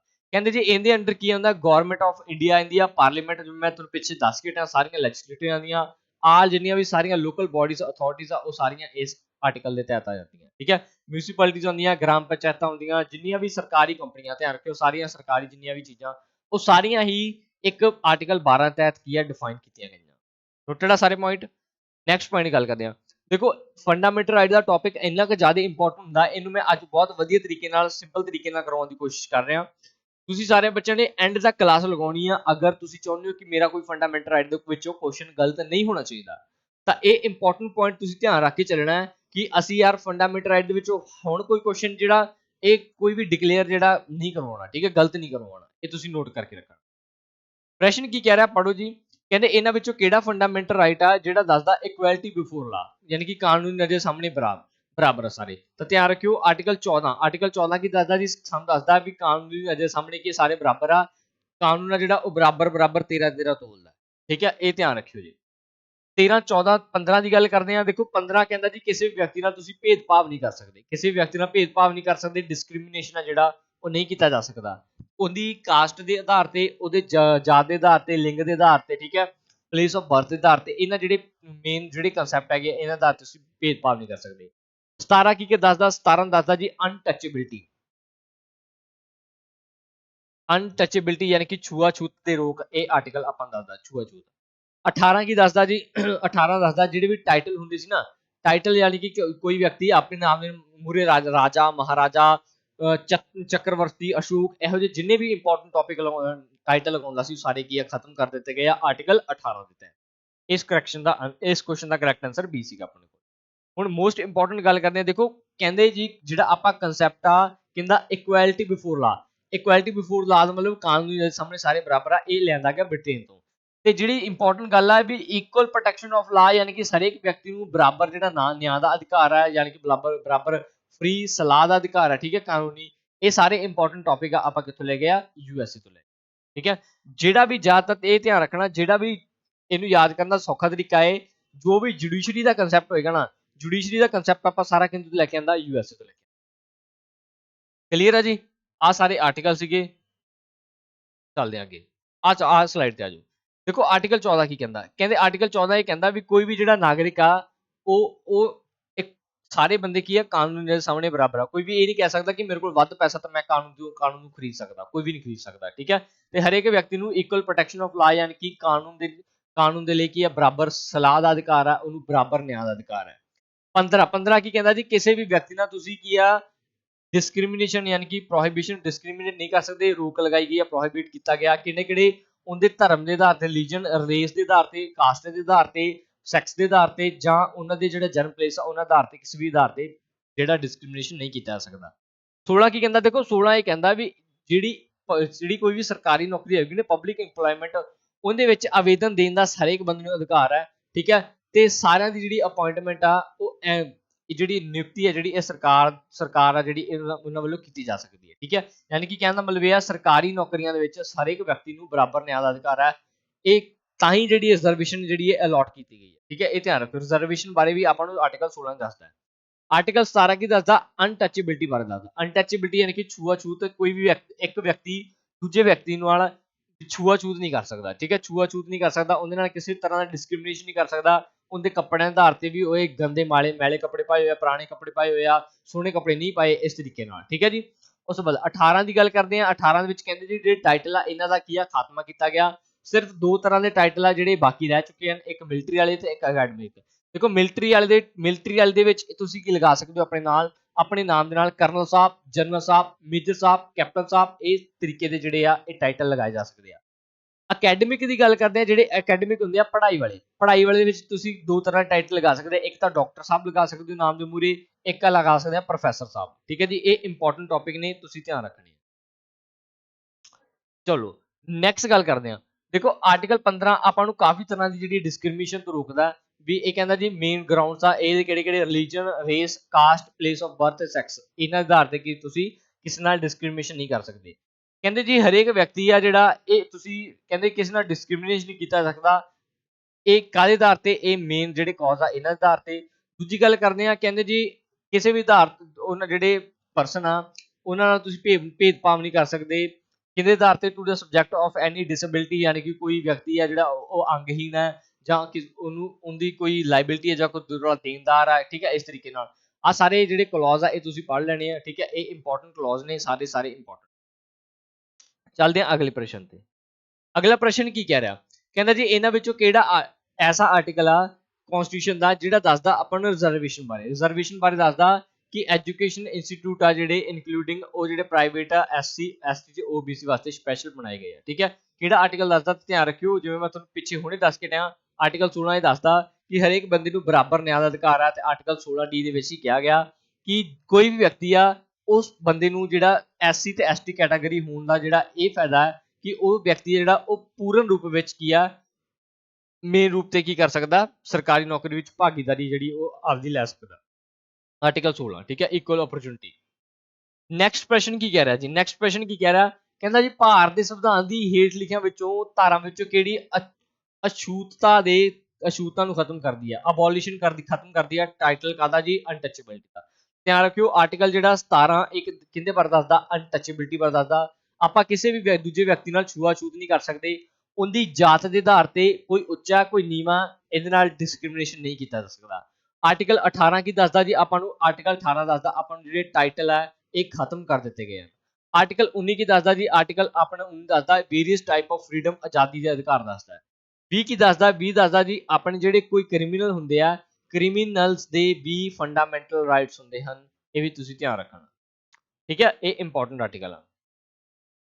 ਚਲੋ ਅਗਲੇ ਪ੍ਰਸ਼ਨ ਤੇ, ਕਹਿੰਦੇ ਜੀ ਭਾਰਤ ਦਾ ਜਿਹੜਾ ਸੰਵਿਧਾਨ ਆ ਆਜ਼ਾਦੀ ਦਾ ਅਧਿਕਾਰ ਜਿਹੜਾ ਇਹ 4 ਧਾਰਾਵਾਂ ਦੁਆਰਾ ਪ੍ਰਦਾਨ ਕਰਦਾ ਹੈ। ਜਿਹੜਾ ਯਾਨੀ ਕਿ ਗੱਲ ਕਰਦੇ ਆ ਫਰੀडम ਦਾ ਆਰਟੀਕਲ ਧਿਆਨ ਰੱਖਣਾ, ਸਭ ਨੂੰ ਪਤਾ ਹੀ ਹੈ ਫਰੀडम ਦਾ ਆਰਟੀਕਲ 19 ਤੋਂ ਲੈ ਕੇ 22 ਤੱਕ ਜਿਹੜੇ ਆਰਟੀਕਲ ਕਹਿੰਦੇ ਆ ਫਰੀडम ਦੇ, ਠੀਕ ਹੈ ਜੀ। 19 ਤੋਂ 22 ਤੱਕ ਆਰਟੀਕਲ ਸਾਰੇ ਕਹਿੰਦੇ ਆ ਫਰੀडम ਦੇ। ਉਸ ਤੋਂ ਬਾਅਦ ਇੰਪੋਰਟੈਂਟ ਗੱਲ ਕਰਦੇ ਆ ਜਿਹੜੇ ਫਰੀडम ਦੇ ਆਰਟੀਕਲ ਆ ਇਹ ਕਿਹੜੇ ਆ, ਧਿਆਨ ਰੱਖਣਾ। ਫਰੀडम ਦੇ ਆਰਟੀਕਲ ਆ ਜੀ ਰਾਈਟ ਟੂ ਸਪੀਚ, ਹਰੇਕ ਵਿਅਕਤੀ ਨੂੰ ਕੀ ਆ ਬੋਲਣ ਦਾ ਅਧਿਕਾਰ ਹੈ। ਜਦੋਂ ਕੋਈ ਵਿਅਕਤੀ ਆ ਉਹਨੂੰ ਕਿਸੇ ਜੱਜ ਦੇ ਸਾਹਮਣੇ ਪੇਸ਼ ਕੀਤਾ ਜਾਂਦਾ ਹੈ ਤਾਂ ਜੱਜ ਵੀ ਲਾਸਟ ਉਹਦੀ ਵਰਡਿਕਟ ਸੁਣਾਉਣ ਤੋਂ ਪਹਿਲਾਂ ਉਹਨਾਂ ਨੂੰ ਇਹ ਪੁੱਛਦੇ ਆ ਕਿ ਦੱਸੋ ਜੀ ਤੁਹਾਡਾ ਕੋਈ, ਤੁਸੀਂ ਆਪਦੇ ਪੱਖ ਦੇ ਵਿੱਚ ਕੁਝ ਕਹਿਣਾ ਚਾਹੁੰਦੇ ਹੋ। ਉਹਨਾਂ ਨੂੰ ਇਸ ਕਰਕੇ ਪੁੱਛਿਆ ਜਾਂਦਾ ਕਿਉਂਕਿ ਹਰੇਕ ਬੰਦੇ ਨੂੰ ਰਾਈਟ ਟੂ ਸਪੀਚ ਹੈ, ਤਾਂ ਕਰਕੇ ਬੋਲਿਆ ਜਾਂਦਾ, ਠੀਕ ਹੈ। ਅਗਲੀ ਗੱਲ ਕਹਿੰਦੇ ਜੀ ਫਰੀडम ਆਫ ਐਕਸਪ੍ਰੈਸ਼ਨ ਦਾ ਮਤਲਬ ਇਹ ਹੈ ਕਿ ਕੋਈ ਵੀ ਵਿਅਕਤੀ ਆ ਉਹਨੂੰ ਕੀ ਆ ਆਪਦੇ ਭਾਵ ਪ੍ਰਗਟ ਕਰਨ ਦਾ ਜਿਹੜਾ ਪੂਰਾ ਅਧਿਕਾਰ ਹੈ, ਉਹ ਆਪਦੇ ਜਿਹੜੇ ਫੇਸ ਐਕਸਪ੍ਰੈਸ਼ਨ ਦੇ ਸਕਦਾ ਹੈ। ਨੈਕਸਟ ਗੱਲ ਕਰਦੇ ਆ ਫਰੀडम ਆਫ ਅਸੈਂਬਲੀ। ਦੇਖੋ ਅਸੈਂਬਲੀ ਹੈ ਜਿਹੜੀ ਆਪਾਂ ਕੋਈ ਵੀ ਜਿਹੜੀ ਆਪਾਂ ਮੀਨਸ ਕੀ ਗੱਲ ਕਰਦੇ ਆ, ਸਭਾ ਦਾ ਗਠਨ ਕੀਤਾ ਜਾ ਸਕਦਾ, ਕਮੇਟੀ ਬਣਾ ਸਕਦੇ ਆ, ਅਸੈਂਬਲੀ ਜਿਹੜੀ ਸਭਾ ਬਣਾ ਸਕਦੇ ਆ ਵਿਦਆਊਟ ਆਰਮਸ। ਇਹ ਨਹੀਂ ਹੋਊਗਾ ਵੀ ਤੁਸੀਂ ਜਿਹੜੀ ਅਸੈਂਬਲੀ ਉਹ ਬਣਾ ਲਈ, ਕਾਹਦੇ ਵਾਸਤੇ ਬਣਾਈ ਆ ਵੀ ਜਿਹੜੇ ਹਥਿਆਰ ਚੱਕ ਕੇ ਆ ਜਾਓ ਜੀ ਅੱਜ ਜਾ ਕੇ ਆਪਾਂ ਉਹ ਫਲਾਣੇ ਏਰੀਆ ਦੇ ਵਿੱਚ ਕੀ ਆ ਅਟੈਕ ਕਰਕੇ ਆਉਣਾ, ਏਦਾਂ ਨਹੀਂ ਹੋਊਗਾ, ਠੀਕ ਹੈ। ਤਾਂ ਅਸੈਂਬਲੀ ਕਰ ਸਕਦੇ ਹੋ ਤੁਸੀਂ, ਜਿਹੜੀ ਆਪਣੀ ਇੱਕ ਸਭਾ ਸਮਿਤੀ ਦਾ ਜਿਹੜਾ ਗਠਨ ਕਰ ਸਕਦੇ ਹੋ। ਐਸੋਸੀਏਸ਼ਨ ਦਾ ਮਤਲਬ ਹੈ ਤੁਸੀਂ ਇੱਕ ਕੀ ਆ ਜਿਹੜੀ ਇੱਕ ਐਸੋਸੀਏਸ਼ਨ ਮੇਕ ਕਰ ਸਕਦੇ ਹੋ ਜਿੰਦੇ ਵਿੱਚ ਤੁਸੀਂ ਹੈੱਡ ਹੋ ਸਕਦੇ ਹੋ ਜਾਂ ਤੁਸੀਂ ਉਹਦਾ ਮੈਂਬਰ ਹੋ ਸਕਦੇ ਹੋ। ਉਸ ਤੋਂ ਬਾਅਦ ਗੱਲ ਕਰਦੇ ਹਾਂ ਪ੍ਰੈਕਟਿਸ ਆਫ ਪ੍ਰੋਫੈਸ਼ਨ। ਤੁਸੀਂ ਕੋਈ ਵੀ ਜਿਹੜਾ ਉਹ ਕਿੱਤਾ ਅਪਣਾ ਸਕਦੇ ਹੋ, ਕੋਈ ਵੀ ਕਿੱਤਾ ਅਪਣਾ ਸਕਦੇ ਹੋ। ਜੇਕਰ ਤੁਹਾਡਾ ਜਿਹੜਾ ਮਨ ਆ ਉਹ ਕਰ ਰਿਹਾ ਕਿ ਤੁਸੀਂ ਇੱਕ ਬਹੁਤ ਵੱਡੇ ਕੀ ਜੱਜ ਬਣ ਜਾਓ, ਤੁਸੀਂ ਜੱਜ ਬਣ ਸਕਦੇ ਹੋ। ਤੇ ਤੁਹਾਡਾ ਮਨ ਕਰ ਰਿਹਾ ਵੀ ਤੁਸੀਂ ਇੱਕ ਰੇਹੜੀ ਵਾਲਾ ਬੰਦਾ ਜਿਹੜਾ ਬਣਨਾ ਚਾਹੁੰਦੇ ਹੋ, ਕੋਈ ਤੁਸੀਂ ਆਪਦੇ ਅੰਦਰ ਕੋਈ ਵੀ ਜਿਹੜੀ ਸਕਿੱਲ ਪੈਦਾ ਨਹੀਂ ਕਰਨਾ ਚਾਹੁੰਦੇ ਤਾਂ ਤੁਸੀਂ ਉਹ ਵੀ ਬਣ ਸਕਦੇ ਹੋ। ਠੀਕ ਹੈ। ਅਗਲਾ ਪੁਆਇੰਟ ਕਹਿੰਦੇ ਜੀ, ਅਗਲਾ ਪੁਆਇੰਟ ਇਹ ਆ ਵੀ ਤੁਸੀਂ ਕਿਸੇ ਵੀ ਭਾਰਤ ਦੇ ਕਿਸੇ ਵੀ ਸਟੇਟ ਦੇ ਵਿੱਚ ਕੀ ਆ ਤੁਸੀਂ ਫ੍ਰੀ ਘੁੰਮ ਫਿਰ ਸਕਦੇ ਹੋ। ਦੇਖੋ ਭਾਰਤ ਦੇ ਕਿਸੇ ਵੀ ਤੁਸੀਂ ਇਹੋ ਜਿਹੇ ਸਟੇਟ ਵਿੱਚ ਘੁੰਮ ਫਿਰ ਸਕਦੇ ਹੋ ਵੀ ਜਿੱਥੇ ਰੋਕ ਨਹੀਂ ਲਗਾਈ ਗਈ। ਹੁਣ ਮੰਨ ਲਓ ਵੀ ਮਨੀਪੁਰ ਦੇ ਵਿੱਚ ਚਲੇ ਜਾਓ, ਤੁਸੀਂ ਕਹਿ ਦਿਓ ਜੀ ਮੈਂ ਮਨੀਪੁਰ ਘੁੰਮਣਾ, ਉਸ ਤੋਂ ਬਾਅਦ ਅੰਡੇਮਾਨ ਨਿਕੋਬਾਰ ਘੁੰਮਣਾ ਹੈ। ਅੰਡੇਮਾਨ ਨਿਕੋਬਾਰ ਇੱਕ ਇਹੋ ਜਿਹੀ ਮੀਨਸ ਕਿ ਕੇਂਦਰ ਸ਼ਾਸਿਤ ਪ੍ਰਦੇਸ਼ ਹੈ ਜਿੱਥੇ ਸਰਕਾਰ ਨੇ ਕਈ ਥਾਵਾਂ ਤੇ ਜਾਣ ਤੋਂ ਮਨਾ ਕੀਤਾ, ਬਟ ਤੁਸੀਂ ਕਹੋ ਜੀ ਮੈਂ ਤਾਂ ਜਾਣਾ ਹੀ ਇੱਥੇ ਆ, ਪਰ ਉੱਥੇ ਜਾ ਕੇ ਤੁਹਾਡੀ ਸੁਤਾਈ ਹੋ ਜੂਗੀ। ਇਹ ਤੁਸੀਂ ਪੁਆਇੰਟ ਧਿਆਨ ਰੱਖਣਾ ਵੀ ਜਿੱਥੇ ਰੋਕ ਲਗਾਈ ਗਈ ਆ ਉੱਥੇ ਨਹੀਂ ਜਾ ਸਕਦੇ, ਬਾਕੀ ਤੁਸੀਂ ਜਿਹੜੀਆਂ ਥਾਵਾਂ ਤੇ ਮਰਜ਼ੀ ਜਾ ਸਕਦੇ ਹੋ। ਠੀਕ ਹੈ। ਚਲੋ ਨੈਕਸਟ ਗੱਲ ਕਰਦੇ ਹਾਂ।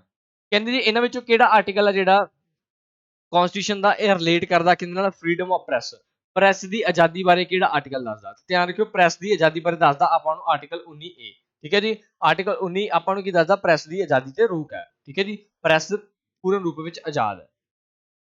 ਨੈਕਸਟ ਕਹਿੰਦੇ ਜੀ ਇਹਨਾਂ ਵਿੱਚੋਂ ਕਿਹੜਾ ਆਰਟੀਕਲ ਆ ਵੀ ਜਿਹੜਾ ਕਵਰ ਨਹੀਂ ਕਰਦਾ ਕਿਹਨੂੰ, ਆਰਟੀਕਲ 20 ਨੂੰ। ਦੇਖੋ ਆਰਟੀਕਲ 20 ਆਪਾਂ ਨੂੰ ਪਹਿਲਾਂ ਸਾਰੀਆਂ ਇਹਨਾਂ ਵਿੱਚੋਂ ਕੀ ਦੇਖਣਾ ਕਿਹੜਾ ਆਰਟੀਕਲ ਕਵਰ ਨਹੀਂ ਕਰਦਾ। ਦੇਖੋ ਆਰਟੀਕਲ 20 ਦੇ 3 ਕਲੌਜ਼ ਆ, ਆਰਟੀਕਲ 21, ਆਰਟੀਕਲ 22, ਆਰਟੀਕਲ 23। ਸਭ ਤੋਂ ਪਹਿਲਾਂ ਜੀ ਐਕਸਪੋਜ਼ ਫੈਕਟੋ ਲਾ। ਪਹਿਲਾਂ ਕੀ ਹੈ ਜੀ ਐਕਸਪੋਜ਼ ਫੈਕਟੋ ਲਾ।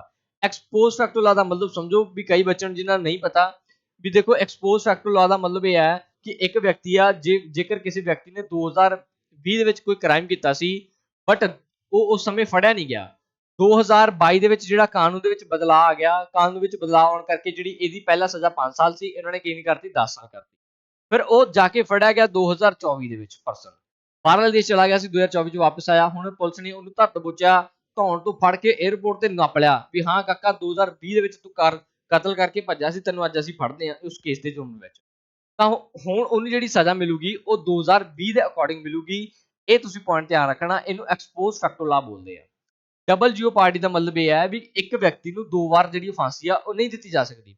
2 ਵਾਰ ਫਾਂਸੀ ਦਾ ਮਤਲਬ ਇਹ ਹੈ ਕਿ ਮੰਨ ਲਓ ਜੀ ਇੱਕ ਬੰਦੇ ਨੂੰ ਤੁਸੀਂ ਫਾਂਸੀ ਚੜਾਈ ਹੋਈ ਹੈ, ਬਾਏ ਚਾਂਸ ਫਾਂਸੀ ਦਾ ਜਿਹੜਾ ਰੱਸਾ ਟੁੱਟ ਗਿਆ, ਬਾਏ ਚਾਂਸ ਫਾਂਸੀ ਦਾ ਰੱਸਾ ਟੁੱਟ ਗਿਆ ਤਾਂ ਮਤਲਬ ਬੰਦਾ ਬਚ ਜਾਊਗਾ, ਬਿਲਕੁਲ ਨਹੀਂ। ਤਾਂ ਧਿਆਨ ਰੱਖਣਾ ਉਸ ਵਿਅਕਤੀ ਨੂੰ ਜੇਕਰ ਇੱਕ ਵਾਰੀ ਫਾਂਸੀ ਦਾ ਰੱਸਾ ਟੁੱਟ ਗਿਆ, ਫਾਂਸੀ 2 ਵਾਰ ਸਜ਼ਾ ਜਿਹੜੀ ਆ ਉਹ ਨਹੀਂ ਦਿੱਤੀ ਜਾ ਸਕਦੀ। ਉਹ ਵਿਅਕਤੀ ਨੂੰ ਬਰੀ ਕਰਨਾ ਹੀ ਪਏਗਾ ਸਰਕਾਰ ਨੂੰ। ਠੀਕ ਹੈ। ਇਹ ਤੁਸੀਂ ਪੁਆਇੰਟ ਧਿਆਨ ਰੱਖਣਾ। ਇਹ ਡਬਲ ਜਿਓਪਾਰਡੀ ਆ। ਸੈਲਫ ਇਨਕਰੀਮੈਂਟ ਦੀ ਗੱਲ ਕਰਦੇ ਆ। ਸੈਲਫ ਇਨਕਰੀਮੈਂਟ ਦਾ ਮਤਲਬ ਇਹ ਹੈ ਵੀ ਕੋਈ ਵੀ ਬੰਦਾ ਆਪ ਦਾ ਗਵਾਹ ਜਿਹੜਾ ਉਹ ਆਪ ਨਹੀਂ ਬਣ ਸਕਦਾ। ਠੀਕ ਹੈ।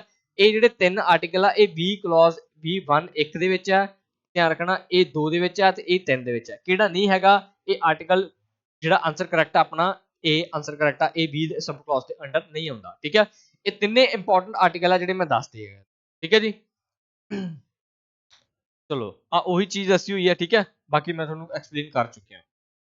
ਆਹੀ ਉਹ ਨੈਕਸਟ ਐਕਸਪੋਜ਼ ਫੈਕਟੋ ਲਾ ਉਹੀ ਚੀਜ਼ ਆ ਜਿਹੜੀ ਮੈਂ ਤੁਹਾਨੂੰ ਦੱਸੀ ਸੀ। 2020 ਦੇ ਵਿੱਚ ਕਿਸੇ ਵਿਅਕਤੀ ਨੂੰ ਜਿਹੜੇ ਉਹਨੇ ਕ੍ਰਾਈਮ ਕੀਤਾ, 2022 ਦੇ ਵਿੱਚ ਕੀ ਹੋਇਆ, ਕਾਨੂੰਨ ਦੇ ਵਿੱਚ ਬਦਲਾਅ ਆ ਗਿਆ ਤੇ ਉਹ ਬੰਦਾ ਫੜਿਆ ਗਿਆ ਬਾਅਦ ਦੇ ਵਿੱਚ, ਕਦੋਂ ਜਾ ਕੇ 2024 ਦੇ ਵਿੱਚ।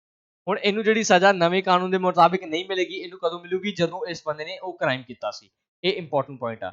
ਡਬਲ ਜਿਓਪਾਰਡੀ ਦਾ ਮਤਲਬ ਇਹ ਹੈ ਵੀ ਕਿਸੇ ਵਿਅਕਤੀ ਨੂੰ ਇੱਕ ਕੇਸ ਦੇ ਵਿੱਚ ਮੋਰ ਦੈਨ 2 ਵਾਰ ਜਿਹੜੀ ਆ ਸਜ਼ਾ ਨਹੀਂ ਦਿੱਤੀ ਜਾ ਸਕਦੀ, ਸਿਰਫ ਇੱਕ ਕੇਸ ਦੇ ਵਿੱਚ ਇੱਕ ਵਾਰ ਹੀ ਸਜ਼ਾ ਮਿਲੇਗੀ।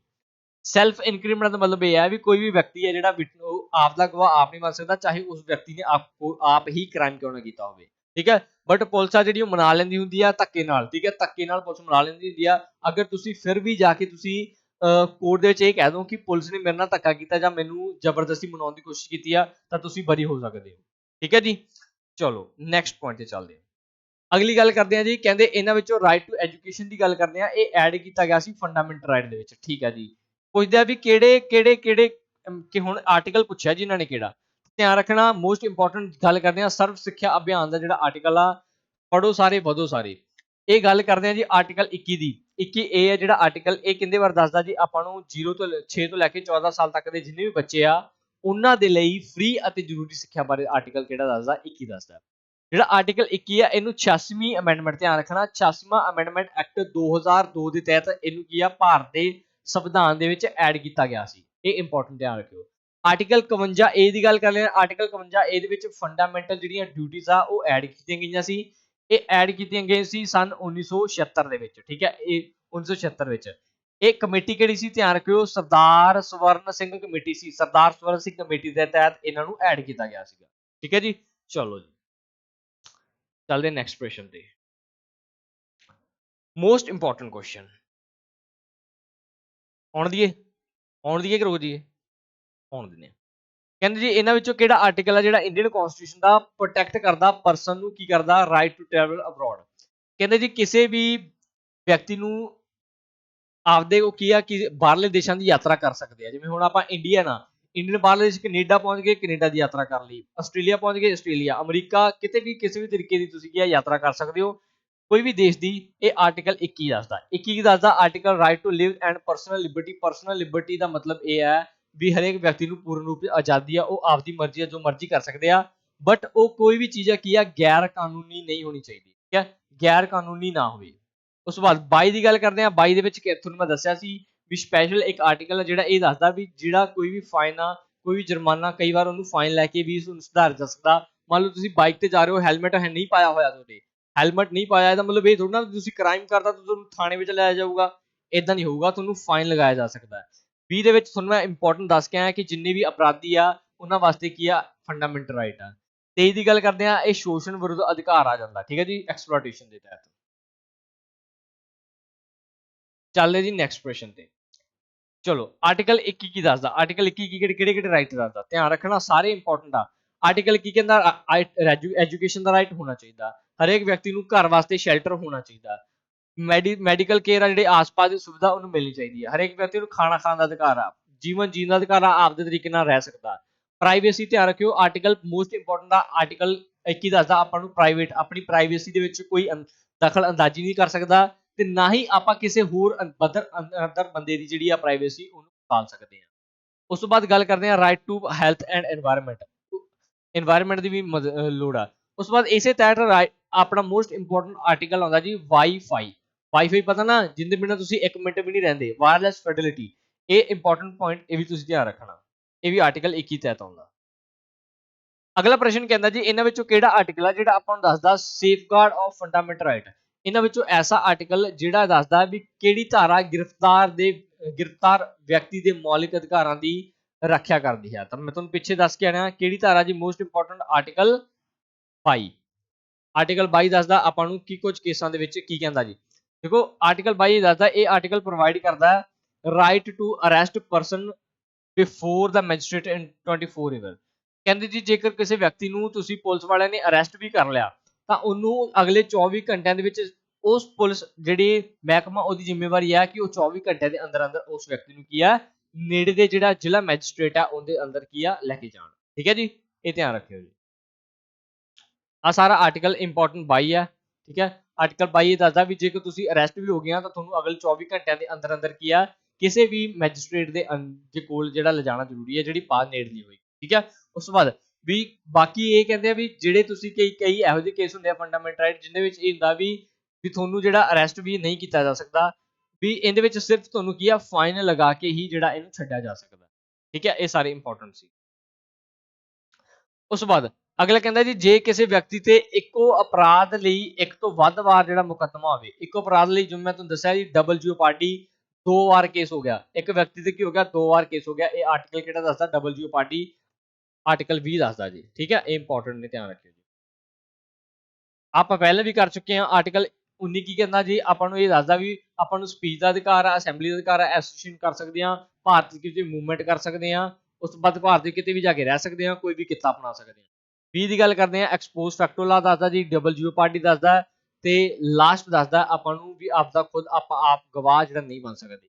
21 ਦੀ ਗੱਲ ਕਰਦੇ ਹਾਂ ਹਰੇਕ ਬੰਦੇ ਨੂੰ ਜੀਵਨ ਜੀਣ ਦਾ ਅਧਿਕਾਰ ਆ, ਪਰਸਨਲ ਲਿਬਰਟੀ ਆ। 21A ਦੀ ਗੱਲ ਕਰਦੇ ਹਾਂ ਐਜੂਕੇਸ਼ਨ ਦਾ ਅਧਿਕਾਰ ਆ 6 ਤੋਂ ਲੈ ਕੇ 14 ਸਾਲ ਤੱਕ ਦੇ ਬੱਚਿਆਂ ਨੂੰ। 22 ਦੀ ਗੱਲ ਕਰਦੇ ਹਾਂ ਕੋਈ ਵੀ ਬੰਦਾ ਆਪਾਂ ਨੂੰ ਅਰੈਸਟ ਕਰ ਸਕਦਾ, ਡਿਟੈਂਟਡ ਇਨ ਸਰਟੇਨ ਕੇਸਿਸ ਦੇ ਵਿੱਚ ਨਹੀਂ ਕੀਤਾ ਜਾ ਸਕਦਾ। ਅਗਲਾ ਕਹਿੰਦਾ ਜੀ ਹਿਊਮਨ ਟ੍ਰੈਫਿਕਿੰਗ, ਧਿਆਨ ਰੱਖਿਓ ਹਿਊਮਨ ਟ੍ਰੈਫਿਕਿੰਗ ਦਾ ਜਿਹੜਾ ਮੋਸਟ ਇੰਪੋਰਟੈਂਟ ਆਰਟੀਕਲ ਕਿਹੜਾ ਜੀ ਆਰਟੀਕਲ 23। ਆਰਟੀਕਲ 23 ਹੈ ਜਿਹੜਾ ਇਹ ਇੰਪੋਰਟੈਂਟ ਦੱਸਦਾ ਆਪਾਂ ਨੂੰ ਕਿੰਨਾ ਬਾਰੇ ਹਿਊਮਨ ਟ੍ਰੈਫਿਕਿੰਗ ਬਾਰੇ। ਵੀ ਦੇਖੋ ਆਰਟੀਕਲ ਇੱਕ ਪਾਸੇ ਆਪਾਂ ਕਹਿ ਰਹੇ ਹਾਂ ਜੀ ਜਿਹੜਾ ਮਾਨਵ ਆ ਨਾ ਉਹ ਸਾਰੇ ਇੱਕ ਦੂਜੇ ਦੇ ਇਕੁਅਲ ਆ, ਹਰੇਕ ਵਿਅਕਤੀ ਦੀ ਬਰਾਬਰ ਆ, ਜਿਹੜਾ ਉਹ ਦੂਜੇ ਵਿਅਕਤੀ ਦੇ ਬਰਾਬਰ ਆ। ਜੇ ਇੱਕ ਦੂਜੇ ਦੇ ਬਰਾਬਰ ਆ ਤਾਂ ਆਪਾਂ ਕਿਸੇ ਦੀ ਖਰੀਦ ਵਿੱਚ ਕਿਵੇਂ ਕਰ ਸਕਦੇ ਆ, ਤਾਂ ਨਹੀਂ ਕਰ ਸਕਦੇ। ਇਹ ਤੁਸੀਂ ਧਿਆਨ ਰੱਖਣਾ। ਅਗਲਾ ਪ੍ਰਸ਼ਨ ਕੀ ਕਹਿੰਦਾ ਜੀ, ਕਹਿੰਦੇ ਜੀ ਇਹਨਾਂ ਕਹਿੰਦੇ 14 ਸਾਲ ਤੋਂ ਘੱਟ ਉਮਰ ਦੇ ਵਿਅਕਤੀ ਆ ਜਿਹੜੇ, ਇਹਨਾਂ ਨੂੰ ਕਿਸੇ ਵੀ ਕਾਰਖਾਨੇ ਜਾਂ ਫੈਕਟਰੀਆਂ ਵਿੱਚ ਕੰਮ ਕਰਨ ਦੀ ਜਿਹੜੀ ਇਹ ਆਗਿਆ ਨਹੀਂ ਦਿੱਤੀ ਜਾਂਦੀ। ਇਹ ਆਰਟੀਕਲ ਦੱਸਦਾ ਕਿਹੜਾ ਆਪਾਂ ਨੂੰ 24। ਦੇਖੋ ਸ਼ੋਸ਼ਣ ਵਿਰੁੱਧ ਅਧਿਕਾਰ ਜਿਹੜਾ ਉਹ ਆਰਟੀਕਲ 23 ਦੱਸਦਾ। 23 ਕੀ ਕਹਿੰਦਾ ਵੀ ਸ਼ੋਸ਼ਣ ਨਹੀਂ ਕੀਤਾ ਜਾ ਸਕਦਾ, ਖਰੀਦ ਵੇਚ ਨਹੀਂ ਕੀਤੀ ਜਾ ਸਕਦੀ। ਜੇ ਸਪੈਸ਼ਲ ਬੱਚਿਆਂ ਬਾਰੇ ਪੁੱਛ ਤਾਂ ਆਰਟੀਕਲ ਕਿਹੜਾ ਆਪਣੇ ਕੋਲ 24। ਇਹ ਤੁਸੀਂ ਇੰਪੋਰਟੈਂਟ ਧਿਆਨ ਰੱਖਣਾ, ਠੀਕ ਹੈ। ਕਿਸੇ ਵੀ ਵਿਅਕਤੀ ਤੋਂ ਕੀ ਆ ਬਾਉਂਡਡ ਲੇਬਰ ਯਾਨੀ ਕਿ ਜਿਹਨੂੰ ਬੰਦੂਆ ਮਜ਼ਦੂਰੀ ਕਹਿ ਦਿੰਦੇ ਆ, ਬੰਦੂਆ ਮਜ਼ਦੂਰੀ ਹੈ ਜਿਹੜੀ ਉਹ ਨਹੀਂ ਕਰਵਾਈ ਜਾ ਸਕਦੀ ਕਿਸੇ ਵੀ ਵਿਅਕਤੀ ਤੋਂ, ਠੀਕ ਹੈ। ਇਹ ਖਤਮ ਕਰ ਦਿੱਤੀ ਗਈ ਹੈ 1976 ਦੇ ਵਿੱਚ। ਮੋਸਟ ਇੰਪੋਰਟੈਂਟ ਚੱਲਦੇ ਆ ਅੱਗੇ। ਇਹਨਾਂ ਵਿੱਚੋਂ ਕਹਿੰਦੇ ਜੀ ਕਿਹੜਾ ਇੰਡੀਅਨ ਕਨਸਟੀਟਿਊਸ਼ਨ ਦਾ ਆਰਟੀਕਲ ਆ ਜਿਹੜਾ ਇਹ ਦੱਸਦਾ right to religious of freedom, ਆਪਾਂ ਨੂੰ ਕੀ ਹੈ ਧਾਰਮਿਕ ਸੁਤੰਤਰਤਾ ਦਾ ਅਧਿਕਾਰ ਹੈ। 25 ਤੋਂ ਲੈ ਕੇ 28 ਤੱਕ ਆਪਣੇ ਆਰਟੀਕਲ ਆ। ਦੇਖੋ ਆਰਟੀਕਲ 25 ਕੀ ਕਹਿੰਦਾ, ਆਰਟੀਕਲ 25 ਇਹ ਕਹਿੰਦਾ ਵੀ ਕੋਈ ਵੀ ਜਿਹੜਾ ਤੁਸੀਂ ਪ੍ਰੋਫੈਸ਼ਨ ਅਪਣਾ ਸਕਦੇ ਹੋ, ਪਾਰਟਿਸਿਪੇਸ਼ਨ ਕਰ ਸਕਦੇ ਹੋ, ਵੀ ਕੋਈ ਵੀ ਜਿਹੜਾ ਧਰਮ ਆ ਉਹਦੀ ਤੁਸੀਂ ਧਰਮ ਆ ਜਿਹੜਾ ਉਹਨੂੰ ਅਪਣਾ ਸਕਦੇ ਹੋ, ਠੀਕ ਹੈ। ਉਹਦੇ ਵਿੱਚ ਧਰਮ ਦੇ ਨਾਲ ਵੀ ਤੁਸੀਂ ਕੀ ਆ ਉਹਦੇ ਰਿਲੀਜੀਅਸ ਅਫੇਅਰ ਆ ਉਹਨਾਂ ਨੂੰ ਕੰਡਕਟ ਕੀਤਾ ਜਾ ਸਕਦਾ। ਉਸ ਤੋਂ ਬਾਅਦ 26 ਕਹਿੰਦਾ ਜੀ ਜਿਹੜੇ ਮੈਨੇਜ ਕੀਤੇ ਜਾ ਸਕਦੇ ਆ ਰਿਲੀਜੀਅਸ ਅਫੇਅਰ, ਜਿਹੜੇ ਧਾਰਮਿਕ ਸਮਾਗਮ ਆ ਇਹਨਾਂ ਨੂੰ ਕੀਤਾ ਜਾ ਸਕਦਾ। ਮੰਨ ਲਓ ਸੰਗਤ ਲਗਾ ਲਈ, ਠੀਕ ਹੈ, ਗੁਰਦੁਆਰੇ ਦੇ ਵਿੱਚ ਕੀਰਤਨ ਸਾਹਿਬ ਹੋ ਗਿਆ। ਉਸ ਤੋਂ ਬਾਅਦ ਇੰਪੋਰਟੈਂਟ ਜਿੰਨੇ ਵੀ ਰਿਲੀਜੀਅਸ ਅਫੇਅਰ ਮੀਨਸ ਕਿ ਲੰਗਰ ਲਗਾਤੇ, ਉਸ ਤੋਂ ਬਾਅਦ ਛਬੀਲਾਂ ਲਗਾਤੀਆਂ, ਇਹ ਸਾਰੇ ਇਹਦੇ ਵਿੱਚ ਆ ਜਾਂਦੇ ਆ। 27 ਦੀ ਗੱਲ ਕਰਦੇ ਆ। 27 ਕਹਿੰਦਾ ਜੀ ਜਿਹੜਾ ਵੀ ਤੁਸੀਂ ਧਰਮ ਅਪਣਾਓਗੇ ਨਾ ਇਹ ਟੈਕਸ ਫ੍ਰੀ ਹੋਏਗਾ, ਕੋਈ ਵੀ ਤੁਹਾਨੂੰ ਟੈਕਸ ਦੇਣਾ ਨਹੀਂ ਪਏਗਾ। 28 ਦੀ ਗੱਲ ਕਰ ਲੈਂਦੇ ਆ। 28 ਗੱਲ ਕਰਦਾ ਦੇਖੋ ਜੀ ਜੇਕਰ ਤੁਸੀਂ ਗਵਰਨਮੈਂਟ ਸਕੂਲ ਦੇ ਵਿੱਚੋਂ ਜਾਂ ਪ੍ਰਾਈਵੇਟ ਸਕੂਲ ਦੇ ਵਿੱਚੋਂ ਜਾਂ ਕਿਸੇ ਵੀ ਤੁਸੀਂ ਰਿਲੀਜੀਅਸ ਸਕੂਲ ਦੇ ਵਿੱਚੋਂ, ਠੀਕ ਹੈ। ਜੇਕਰ ਗਵਰਨਮੈਂਟ ਸਕੂਲ ਦੇ ਵਿੱਚ ਆ ਤਾਂ ਤੁਹਾਨੂੰ ਉੱਥੇ ਸਿਰਫ ਰਾਸ਼ਟਰੀ ਗੀਤ ਹੋਊਗਾ, ਕੋਈ ਵੀ ਧਾਰਮਿਕ ਪ੍ਰੇਅਰ ਨਹੀਂ ਕੀਤੀ ਜਾ ਸਕਦੀ। ਪ੍ਰਾਈਵੇਟ ਸਕੂਲ ਦੇ ਵਿੱਚ ਆ ਜਿਹੜੀ ਧਾਰਮਿਕ ਪ੍ਰੇਅਰ ਜਿਹੜੀ ਉਹ ਕੀਤੀ ਜਾ ਸਕਦੀ ਹੈ, ਬਟ ਇਹਦੇ ਵਾਸਤੇ ਪਰਮਿਸ਼ਨ ਦੀ ਲੋੜ ਪਏਗੀ। ਰਿਲੀਜੀਅਸ ਜਿਹੜਾ ਧਰਮ ਦੇ ਨਾਲ ਬਣਿਆ, ਜਿਵੇਂ ਸਿੱਖ ਖਾਲਸਾ ਸਕੂਲ ਬਣ ਗਿਆ, ਖਾਲਸਾ ਹੈਰੀਟੇਜ ਕੰਪਲੈਕਸ ਆ, ਖਾਲਸਾ ਵਿਰਾਸਤ ਖਾਲਸਾ, ਜਿੰਨੇ ਵੀ ਸਕੂਲ ਇਹੋ ਜਿਹੇ ਆ, ਠੀਕ ਹੈ, ਜਿਹੜੇ ਸਿੱਖਾਂ ਨਾਲ ਰਿਲੇਟਡ ਆ, ਹਿੰਦੂਆਂ ਨਾਲ ਰਿਲੇਟਡ ਆ, ਮੁਸਲਮਾਨਾਂ ਨਾਲ, ਉਹਨਾਂ ਵਿੱਚ ਜਿਹੜੀ ਪ੍ਰੋਪੋਗੇਸ਼ਨ ਆ ਜਿਹੜੀ ਉਹ ਉਸ ਧਰਮ ਦੀ ਕੀਤੀ ਜਾ ਸਕਦੀ ਹੈ, ਠੀਕ ਹੈ। ਇਹ ਸਾਰੇ ਇੰਪੋਰਟੈਂਟ ਯਾਦ ਰੱਖਣੇ ਆ। ਉਸ ਤੋਂ ਬਾਅਦ ਮੋਸਟ ਇੰਪੋਰਟੈਂਟ ਗੱਲ ਵੀ ਜਿਹੜਾ ਆਪਾਂ ਨੂੰ ਆਰਟੀਕਲ ਜਿਹੜਾ 25 ਆ ਜਿਹੜਾ ਇਹ ਕੀ ਦੱਸਦਾ, 25 ਆਰਟੀਕਲ ਹੀ ਦੱਸਦਾ ਆਪਾਂ ਨੂੰ ਵੀ ਜਿਹੜੇ ਸਿੱਖ ਆ ਆਪਦੇ ਨਾਲ ਕਿਰਪਾਨ ਤੇ ਕੜਾ ਜਿਹੜਾ ਉਹਨੂੰ ਕੀ ਆ ਵੇਅਰ ਕਰ ਸਕਦੇ ਆ, ਠੀਕ ਆ, ਸਿੱਖ ਰਿਲੀਜਨ ਦੇ ਵਿੱਚ। ਅੱਗੇ ਚੱਲਦੇ ਹਾਂ ਜੀ। ਕਹਿੰਦੇ ਜੀ ਇਹਨਾਂ ਵਿੱਚੋਂ ਕਿਹੜਾ ਇੰਡੀਅਨ ਆਰਟੀਕਲ ਆ ਜਿਹੜਾ ਗਾਰੰਟੀ ਦਿੰਦਾ ਕਹਿੰਦਾ minorities to establish the administration education institution. ਕਹਿੰਦਾ ਜੀ ਘੱਟ ਗਿਣਤੀ ਵਰਗ ਦੇ ਕੋਈ ਵੀ ਵਿਅਕਤੀ ਆ ਜਿਹੜੇ ਆਪਦੇ ਐਜੂਕੇਸ਼ਨ ਇੰਸਟੀਟਿਊਟ ਦੀ ਸਥਾਪਨਾ ਕਰ ਸਕਦੇ ਆ। ਆਰਟੀਕਲ ਕਿਹੜਾ ਤਾਂ ਧਿਆਨ ਰੱਖਿਓ, ਆਰਟੀਕਲ ਜਿਹੜਾ ਇਹ 29 ਆਰਟੀਕਲ ਸੌਰੀ ਇਹ ਕਲਚਰ ਤੇ ਐਜੂਕੇਸ਼ਨ ਦੀ ਗੱਲ ਕਰਦੇ, ਮਾਫ ਕਰਨਾ, ਇਹ ਆ ਜੀ ਆਪਣਾ ਆਰਟੀਕਲ 30। ਆਰਟੀਕਲ 30 ਇਹ ਕਹਿੰਦਾ ਵੀ ਜਿਹੜੇ ਘੱਟ ਗਿਣਤੀ ਆ ਮਾਈਨੋਰਟੀਜ਼ ਦੇ ਵਿੱਚ ਆਉਂਦੇ ਆ ਜਾਂ SC ST ਕੈਟਾਗਰੀ ਦੇ ਵਿੱਚ ਆਉਂਦੇ ਆ, ਉਹ ਬੰਦੇ ਆਪਦਾ ਕੋਈ ਵੀ ਐਜੂਕੇਸ਼ਨ ਇੰਸਟੀਟਿਊਟ ਖੋਲ ਸਕਦੇ ਆ, ਠੀਕ ਹੈ। ਤੇ 29 ਕੀ ਕਹਿੰਦਾ ਕਲਚਰ ਤੇ ਐਜੂਕੇਸ਼ਨ ਰਾਈਟ ਆ, ਧਿਆਨ ਰੱਖਿਓ ਕਲਚਰ ਤੇ ਐਜੂਕੇਸ਼ਨ ਰਾਈਟ ਆ। ਜਿਹੜੀ ਆਪਣਾ ਕਲਚਰ ਆ ਇਹਨੂੰ ਸੰਭਾਲਣ ਦੀ ਜ਼ਿੰਮੇਵਾਰੀ ਕਿਹਦੀ ਆ, ਗਵਰਨਮੈਂਟ ਦੀ, ਸਰਕਾਰ ਦੀ ਆ। ਆਰਟੀਕਲ 32 ਆ ਜਿਹੜਾ ਇਹ heart and soul of constitution ਆ, ਠੀਕ ਹੈ ਜੀ, heart and soul of constitution ਆ, ਦਿਲ ਤੇ ਆਤਮਾ ਕਿਹਾ ਜਾਂਦਾ ਆਰਟੀਕਲ 32 ਨੂੰ। ਆਰਟੀਕਲ 32 ਦੇ ਤਹਿਤ ਹੀ ਜੇ ਕੋਈ ਫੰਡਾਮੈਂਟਲ ਰਾਈਟ ਦਾ ਵਾਇਓਲੇਸ਼ਨ ਕਰੂਗਾ ਤਾਂ ਆਪਾਂ ਕੀ ਸੁਪਰੀਮ ਕੋਰਟ ਤੱਕ ਜਾ ਸਕਦੇ ਹਾਂ। ਇਹ ਤੁਸੀਂ ਇੰਪੋਰਟੈਂਟ ਧਿਆਨ ਰੱਖਣਾ। 29 ਦੀ ਗੱਲ ਕਰ ਲੈਂਦੇ ਆ। ਪਹਿਲਾਂ ਵੀ ਦੱਸਿਆ ਜਿਹੜੀ ਮਾਈਨੋਰਟੀਜ਼ ਆ ਇਹ ਕੀ ਕਰਦਾ, ਇਹਨਾਂ ਦੇ ਹਿੱਤਾਂ ਦੀ ਰਾਖੀ ਕਰਦਾ। ਜਿਹੜੇ ਘੱਟ ਗਿਣਤੀ ਵਰਗ ਆ ਜਿਵੇਂ ਸਿੱਖ ਆ 2% ਹੀ ਆ, ਠੀਕ ਹੈ, 2.28% ਆ। ਇਹਨਾਂ ਦੇ ਜਿਹੜੇ ਹਿੱਤਾਂ ਦੀ ਰੱਖਿਆ ਕੌਣ ਕਰੂਗੀ, ਸਰਕਾਰ ਕਰੇਗੀ, ਇਹ ਧਿਆਨ ਰੱਖਣਾ। ਅਗਲਾ ਕੁਐਸਚਨ ਕੀ ਕਹਿੰਦਾ ਜੀ, ਅਗਲਾ ਕੁਐਸਚਨ ਕਹਿੰਦਾ ਜੀ ਇਹਨਾਂ ਵਿੱਚੋਂ ਕਿਹੜਾ ਆਰਟੀਕਲ ਆ ਜਿਹੜਾ ਆਰਟੀਕਲ 32 ਕੀ ਦੱਸਦਾ। ਦੇਖੋ ਆਰਟੀਕਲ 32 ਆ ਜਿਹੜਾ ਇਹਨੂੰ ਸੰਵਿਧਾਨ ਦੀ ਦਿਲ ਅਤੇ ਆਤਮਾ ਕਿਹਾ ਗਿਆ। ਮੈਂ ਤੁਹਾਨੂੰ ਪਹਿਲਾਂ ਹੀ ਵਾਰ-ਵਾਰ ਇਹ ਕਹਿ ਚੁੱਕਾ, ਸੰਵਿਧਾਨ ਦੀ ਦਿਲ ਅਤੇ ਆਤਮਾ ਕਿਹਾ ਕਿਹਨੂੰ ਕਹਿੰਦਾ ਸੀ, ਆਰਟੀਕਲ 32 ਨੂੰ। ਤੇ ਇਹ ਜਿਹੜੀ ਵਰਡ ਆ ਦਿੱਤਾ ਕਿਹਨੇ ਸੀ, ਡਾਕਟਰ BR ਸਾਹਿਬ ਅੰਬੇਦਕਰ ਨੇ ਦਿੱਤਾ ਸੀ ਇਹ ਵਰਡ। ਆਰਟੀਕਲ 32 ਇਸ ਕਰਕੇ ਸੰਵਿਧਾਨ ਕਹਿੰਦਾ ਕਿਉਂਕਿ ਇਹਦੇ ਤਹਿਤ ਆਪਾਂ ਕੀ ਸਿੱਧੇ ਸੁਪਰੀਮ ਕੋਰਟ ਤੱਕ ਜਾ ਸਕਦੇ ਹਾਂ, ਸੁਪਰੀਮ ਕੋਰਟ ਤੱਕ ਵੈਰੀ ਕਰ ਸਕਦੇ ਹਾਂ। ਤੇ ਜੇਕਰ ਆਪਾਂ ਨੂੰ ਨੇੜੇ ਹਾਈ ਕੋਰਟ ਲੱਗਦਾ ਤਾਂ ਹਾਈ ਕੋਰਟ ਦੇ ਵਿੱਚ ਜਾ ਸਕਦੇ ਆ ਆਪਾਂ ਆਰਟੀਕਲ 226 ਦੇ ਤਹਿਤ। ਇਹ ਦੋਨੇ ਪੁਆਇੰਟ ਇੰਪੋਰਟੈਂਟ ਯਾਦ ਰੱਖਿਓ। ਜਿਹੜੀ ਸੁਪਰੀਮ ਕੋਰਟ ਆ, ਹਾਈ ਕੋਰਟ ਆ, ਇਹ 5 ਤਰ੍ਹਾਂ ਦੀਆਂ ਰਿਟਾਂ ਜਾਰੀ ਕਰੂਗੀ, ਜਿਵੇਂ ਹੈਬਿਸ ਕਾਰਪਸ, ਮੈਂਡਮਸ, ਪ੍ਰੋਹਿਬਿਸ਼ਨ, ਸਰਚੀਅਰੀ ਤੇ ਕਿਊਰੰਟੋ। ਜਿਨ੍ਹਾਂ ਬੱਚਿਆਂ ਨੇ ਇਹ ਮੇਰੀ ਹਜੇ ਤੱਕ ਵੀਡੀਓ ਨਹੀਂ ਦੇਖੀ ਹੈਬਿਸ ਕਾਰਪਸ ਰਿਟਾਂ ਵਾਲੀ, ਉਹ ਜਲਦੀ ਤੋਂ ਜਲਦੀ ਜਾ ਕੇ ਕੀ ਆ ਬੌਬੀ ਸਰ ਰਿਟਸ ਆ ਜਿਹੜੀਆਂ YouTube ਤੇ ਸਰਚ ਪਈ ਆ ਵੀਡੀਓ ਚੈੱਕ ਕਰ ਸਕਦੇ ਹੋ, ਠੀਕ ਹੈ ਜੀ। ਚਲੋ ਨੈਕਸਟ, ਰਿਟਾਂ 5 ਤਰ੍ਹਾਂ ਦੀਆਂ ਹੁੰਦੀਆਂ, ਹੈਬਿਸ ਕਾਰਪਸ, ਮੈਂਡਮਸ, ਪ੍ਰੋਹਿਬਿਸ਼ਨ, ਸਰਚੀਅਰੀ ਤੇ ਕਿਊਰੰਟੋ। ਬੰਦੀ ਪ੍ਰਤੱਖੀਕਰਨ ਜੇ ਤੁਸੀਂ ਔਰ ਜਲਦੀ ਦੱਸਣ ਦੀ ਕੋਸ਼ਿਸ਼ ਕਰਦਾ, ਜੇ ਕੋਈ ਮੰਨ ਲਓ ਕਿਸੇ ਵਿਅਕਤੀ ਨੇ ਇੱਕ ਦੂਜੇ ਵਿਅਕਤੀ ਨੂੰ ਕੀ ਆ ਕੈਦ ਕਰ ਲਿਆ ਤਾਂ ਉਸ ਵਿਅਕਤੀ ਨੂੰ ਜਿਹੜੀ ਹੈ ਰਿਟ ਜਾਰੀ ਹੋਊਗੀ, ਚਾਹੇ ਉਹ ਸਰਕਾਰੀ ਆ ਤੇ ਚਾਹੇ ਉਹ ਪ੍ਰਾਈਵੇਟ ਆ, ਗੌਰਮੈਂਟ ਆ ਚਾਹੇ ਪ੍ਰਾਈਵੇਟ ਆ। ਜਿਹੜੀ ਮੈਂਡਮਸ ਰਿਟ ਆ ਇਹ ਵੀ ਸੇਮ, ਜੇ ਕਿਸੇ ਵਿਅਕਤੀ ਨੂੰ ਜੇ ਅਰੈਸਟ ਕਰ ਲਿਆ ਗਿਆ, ਬਟ ਇਹ ਹੋਊਗੀ ਕੱਲੀ ਗੌਰਮੈਂਟ ਆਫੀਸ਼ੀਅਲ ਨੂੰ ਜਾਰੀ ਹੋਏਗੀ। ਪ੍ਰੋਹਿਬਿਸ਼ਨ ਆ, ਰੋਕ ਆ, ਜੇ ਮੰਨ ਲਓ ਤੁਸੀਂ ਤੁਹਾਨੂੰ ਇੱਕ ਅਦਾਲਤ 'ਚੋਂ ਫੈਸਲਾ ਨਹੀਂ ਵਧੀਆ ਲੱਗ ਰਿਹਾ, ਤੁਸੀਂ ਉਸਲੀ ਅਦਾਲਤ ਵਿੱਚ ਜਾ ਕੇ ਫੈਸਲਾ ਕਰ ਸਕਦੇ ਹੋ ਇੱਕ ਵਾਰੀ ਫੈਸਲਾ ਆਉਣ ਤੋਂ ਬਾਅਦ। ਦੂਜੀ ਗੱਲ ਕਰਦੇ ਆ ਸੈਸ਼ਨਰੀ ਦੀ, ਜਦੋਂ ਫੈਸਲਾ ਆਉਣ ਤੋਂ ਪਹਿਲਾਂ ਹੀ ਜਿਹੜਾ ਕੇਸ ਟ੍ਰਾਂਸਫਰ ਕਰ ਦਿੱਤਾ ਜਾਂਦਾ ਲੋਅਰ ਕੋਰਟ ਤੋਂ ਹਾਇਰ ਕੋਰਟ ਤੱਕ, ਇਹ ਧਿਆਨ ਰੱਖਿਓ। ਕਿਉਂ ਵਾਰੰਟੋ, ਜੇਕਰ ਕਿਸੇ ਵਿਅਕਤੀ ਨੇ ਕੋਈ ਪੋਸਟ ਆ ਜਿਹੜੀ ਉਹ ਗਲਤ ਤਰੀਕੇ ਨਾਲ ਧਾਰਨ ਕੀਤੀ ਹੋਵੇ, ਜਾਂ ਕਹਿ ਸਕਦੇ ਆ ਵੀ ਉਸ ਵਿਅਕਤੀ ਨੂੰ ਉਸ ਪੋਸਟ ਦਾ ਜਿਹੜਾ ਲਾਇਕ ਨਹੀਂ ਹੈਗਾ ਸੀ, ਤਾਂ ਉੱਥੇ ਕਿਹੜੀ ਰਿਟ ਲੱਗੂਗੀ, ਕਿਉਂ ਵਾਰੰਟੋ ਲੱਗੇਗੀ। ਠੀਕ ਹੈ ਜੀ, ਸਕਰੀਨਸ਼ਾਟ ਮਾਰ ਲਓ ਜੀ ਇਹਨਾਂ ਦਾ। ਠੀਕ ਹੈ, ਬਾਕੀ ਜਿਹੜੀ ਵੀਡੀਓ ਆ ਬੌਬੀ ਸਰ ਰਿਟਸ, ਇਹ ਤੁਸੀਂ ਸਰਚ ਕਰ ਲਓ ਜੀ, ਤੁਹਾਨੂੰ ਮਿਲ ਜਾਏਗੀ। ਅਗਲਾ ਕੁਐਸਚਨ ਕਹਿੰਦਾ ਜੀ ਇਹਨਾਂ ਵਿੱਚੋਂ ਕਿਹੜਾ ਆਰਟੀਕਲ ਆ ਜਿਹੜਾ ਰੈਸਟ੍ਰਿਕਟ ਕਰਦਾ, ਰੋਕ ਲਗਾਉਂਦਾ ਫੰਡਾਮੈਂਟਲ ਰਾਈਟ ਤੇ। ਫੰਡਾਮੈਂਟਲ ਰਾਈਟ ਤੇ ਜਿਹੜਾ ਰੋਕ ਲਗਾਉਂਦਾ ਕਹਿੰਦੇ ਆਰਮਡ ਫੋਰਸਿਸ। ਧਿਆਨ ਰੱਖਣਾ, ਆਰਮਡ ਫੋਰਸਿਸ ਦੇ ਜਿਹੜੇ ਫੰਡਾਮੈਂਟਲ ਰਾਈਟ ਆ ਇਹਨਾਂ ਤੇ ਰੋਕ ਲਗਾਉਣ ਵਾਲਾ ਇੱਕੋ ਇੱਕ ਆਰਟੀਕਲ ਆ, ਆਰਟੀਕਲ 33। ਤਾਂ ਧਿਆਨ ਰੱਖਿਓ ਆਰਟੀਕਲ 33 ਮੋਸਟ ਇੰਪੋਰਟੈਂਟ ਆ ਜੀ। ਆਰਟੀਕਲ 33 ਫੰਡਾਮੈਂਟਲ ਰਾਈਟ ਤੇ, ਦੇਖੋ ਫੰਡਾਮੈਂਟਲ ਰਾਈਟ ਦੇ ਵਿੱਚ ਜਿਹੜੇ ਆਰਟੀਕਲ 33 ਤਹਿਤ ਜਿਹੜੇ ਆਰਮਡ ਫੋਰਸਿਸ AF, ਇਹ ਤੁਸੀਂ ਇੱਕ ਵਰਡ ਸੁਣਿਆ ਹੋਊਗਾ ਆਫਸਪਾ, ਜਿਹੜੀਆਂ armed forces special power act ਹੁੰਦਾ, ਇਹਦਾ full form armed forces special power act. ਇਹ ਐਕਟ ਹੁੰਦਾ ਜੀ, ਇਹਦੇ ਤਹਿਤ ਜਿੰਨੀਆਂ ਵੀ ਆਰਮਡ ਫੋਰਸਿਸ ਹੁੰਦੀਆਂ ਉਹਨਾਂ ਦੇ ਫੰਡਾਮੈਂਟਲ ਰਾਈਟ ਆ ਉਹਨਾਂ ਨੂੰ ਘਟਾਇਆ ਵੀ ਜਾ ਸਕਦਾ ਤੇ ਵਧਾਇਆ ਵੀ ਜਾ ਸਕਦਾ। ਆਰਟੀਕਲ 31 ਤੁਹਾਨੂੰ ਪਤਾ ਹੈ ਪ੍ਰਾਪਰਟੀ ਦਾ ਅਧਿਕਾਰ ਸੀਗਾ, ਇਹਨੂੰ ਖਤਮ ਕਰ ਦਿੱਤਾ ਗਿਆ। 32 heart and soul of constitution doctor BR Sahib Ambedkar ਨੇ ਕਿਹਾ ਸੀ। 34 ਹੈ ਜਿਹੜਾ ਆਰਟੀਕਲ, ਇਹ ਕੀ ਕਰਦਾ, ਰਿਸਟ੍ਰਿਕਟ ਕਰਦਾ ਫੰਡਾਮੈਂਟਲ ਰਾਈਟ, ਕਹਿੰਦੇ ਮਾਰਸ਼ਲ ਲਾ ਦੇ। ਮਾਰਸ਼ਲ ਲਾ ਕੀ ਹੈ, ਇੱਕ ਤਰ੍ਹਾਂ ਦੀ ਕੀ ਹੈ, ਐਮਰਜੈਂਸੀ ਆ। ਜਦੋਂ ਐਮਰਜੈਂਸੀ ਲੱਗਦੀ ਹੈ ਤਾਂ ਜਿਹੜੇ ਆਪਣੇ ਫੰਡਾਮੈਂਟਲ ਰਾਈਟ ਕੀ ਹੈ ਉਹਨਾਂ ਤੇ ਕੀ ਹੈ, ਰੋਕ ਲੱਗ ਜਾਂਦੀ ਹੈ, ਫੰਡਾਮੈਂਟਲ ਰਾਈਟ ਖਤਮ ਹੋ ਜਾਂਦੇ। ਠੀਕ ਹੈ ਜੀ, ਇਹ ਸਾਰੇ ਇੰਪੋਰਟੈਂਟ ਪੁਆਇੰਟ ਆ। ਅਗਲਾ ਪ੍ਰਸ਼ਨ ਕਹਿੰਦੇ ਜੀ ਇਹਨਾਂ ਵਿੱਚੋਂ ਕਿਹੜਾ ਆਰਟੀਕਲ ਆ ਜਿਹਨੂੰ ਕੀ ਬੋਲਿਆ ਜਾਂਦਾ, ਮੈਗਨਾ ਕਾਰਟਾ। ਤਾਂ ਧਿਆਨ ਰੱਖਿਓ ਮੈਗਨਾ ਕਾਰਟਾ ਜਿਹੜੇ ਉਹ ਭਾਰਤ ਦੇ ਸੰਵਿਧਾਨ ਪਾਰਟ 3 ਨੂੰ ਬੋਲਿਆ ਜਾਂਦਾ, ਆਰਟੀਕਲ 12 ਤੋਂ ਲੈ ਕੇ 35 ਤੱਕ ਇਸ ਸੰਵਿਧਾਨ ਦੇ ਵਿੱਚ ਦਿੱਤੇ ਹੋਏ। ਠੀਕ ਹੈ, ਫੰਡਾਮੈਂਟਲ ਰਾਈਟ ਦਾ ਆਰਟੀਕਲ ਹੈ। ਅਗਲਾ ਪ੍ਰਸ਼ਨ ਜੀ, ਅਗਲਾ ਪ੍ਰਸ਼ਨ ਕੀ ਕਹਿ ਰਿਹਾ, ਧਿਆਨ ਦਿਓ। ਅਗਲਾ ਪ੍ਰਸ਼ਨ ਇਹ ਹੈ ਜੀ, ਤਾਂ ਨੋਟ ਕਰਿਓ ਜੀ। ਕਹਿੰਦੇ ਜੀ ਇਹਨਾਂ ਵਿੱਚੋਂ ਕਿਹੜਾ ਜੀ, ਇਹਨਾਂ ਤੋਂ ਕਿਹੜਾ which of the following day United Nations assembly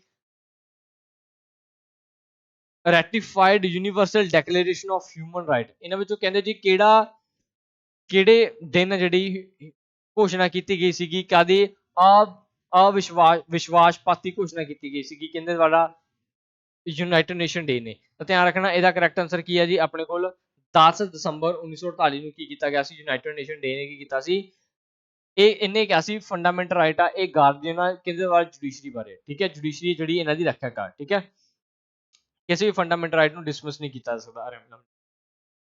next point ਕਹਿੰਦੇ ਜੀ ਜਿਹੜੇ ਫੰਡਾਮੈਂਟਲ ਰਾਈਟ ਟੂ ਪ੍ਰਾਪਰਟੀ ਆ ਇਹਨੂੰ ਰਿਮੂਵ ਕੀਤਾ ਗਿਆ ਸੀ, ਇਹਨਾਂ ਵਿੱਚੋਂ ਉਸ ਸਮੇਂ ਸਰਕਾਰ ਕਹਿੰਦੀ ਸੀ। ਤਾਂ ਧਿਆਨ ਰੱਖਿਓ 1978 ਦੀ ਗੱਲ ਕਰਦੇ ਆ। 1978 ਦੇ ਵਿੱਚ ਸਰਕਾਰ ਸੀ ਮੁਰਾਰਜੀ ਦੇਸਾਈ ਦੀ।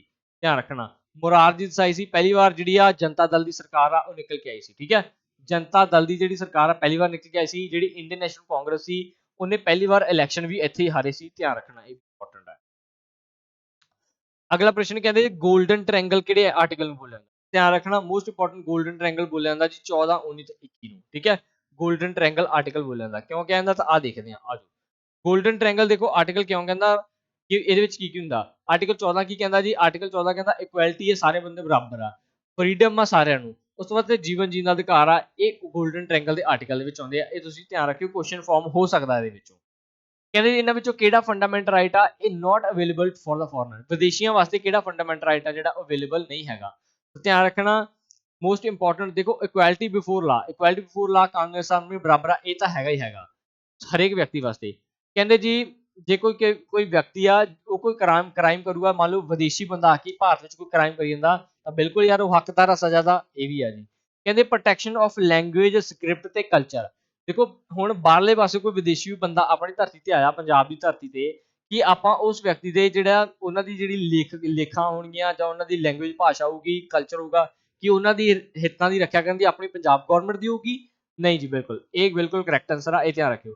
ਐਜੂਕੇਸ਼ਨ ਲਈ ਸਭ ਦਾ ਅਧਿਕਾਰ ਹੈ, ਇਹ ਪਹਿਲਾਂ ਵੀ ਦੱਸ ਚੁੱਕਿਆ ਸੀ ਫੰਡਾਮੈਂਟਲ ਕਿਹੜੇ ਕਿਹੜੇ ਹੈਗੇ ਆ, 14, 20, 21 ਤੇ 21A, 22। ਇਹ ਕਿਹਨਾਂ ਵਾਸਤੇ ਆ, ਵਿਦੇਸ਼ੀਆਂ ਵਾਸਤੇ ਵੀ ਆ, ਭਾਰਤੀਆਂ ਵਾਸਤੇ ਵੀ ਆ। ਜਿਹੜੇ ਇਕੱਲੇ ਭਾਰਤੀਆਂ ਵਾਸਤੇ ਆ ਇਹ ਆ ਜੀ 15, 16, 19, 29 ਤੇ 30, ਇਹ ਧਿਆਨ ਰੱਖਣਾ। ਆ ਕੁਐਸਚਨ ਆ ਜੀ ਤੁਹਾਡੀ ਸਕਰੀਨ ਤੇ, ਕੁਐਸਚਨ ਤੁਹਾਡੇ ਲਈ ਆ।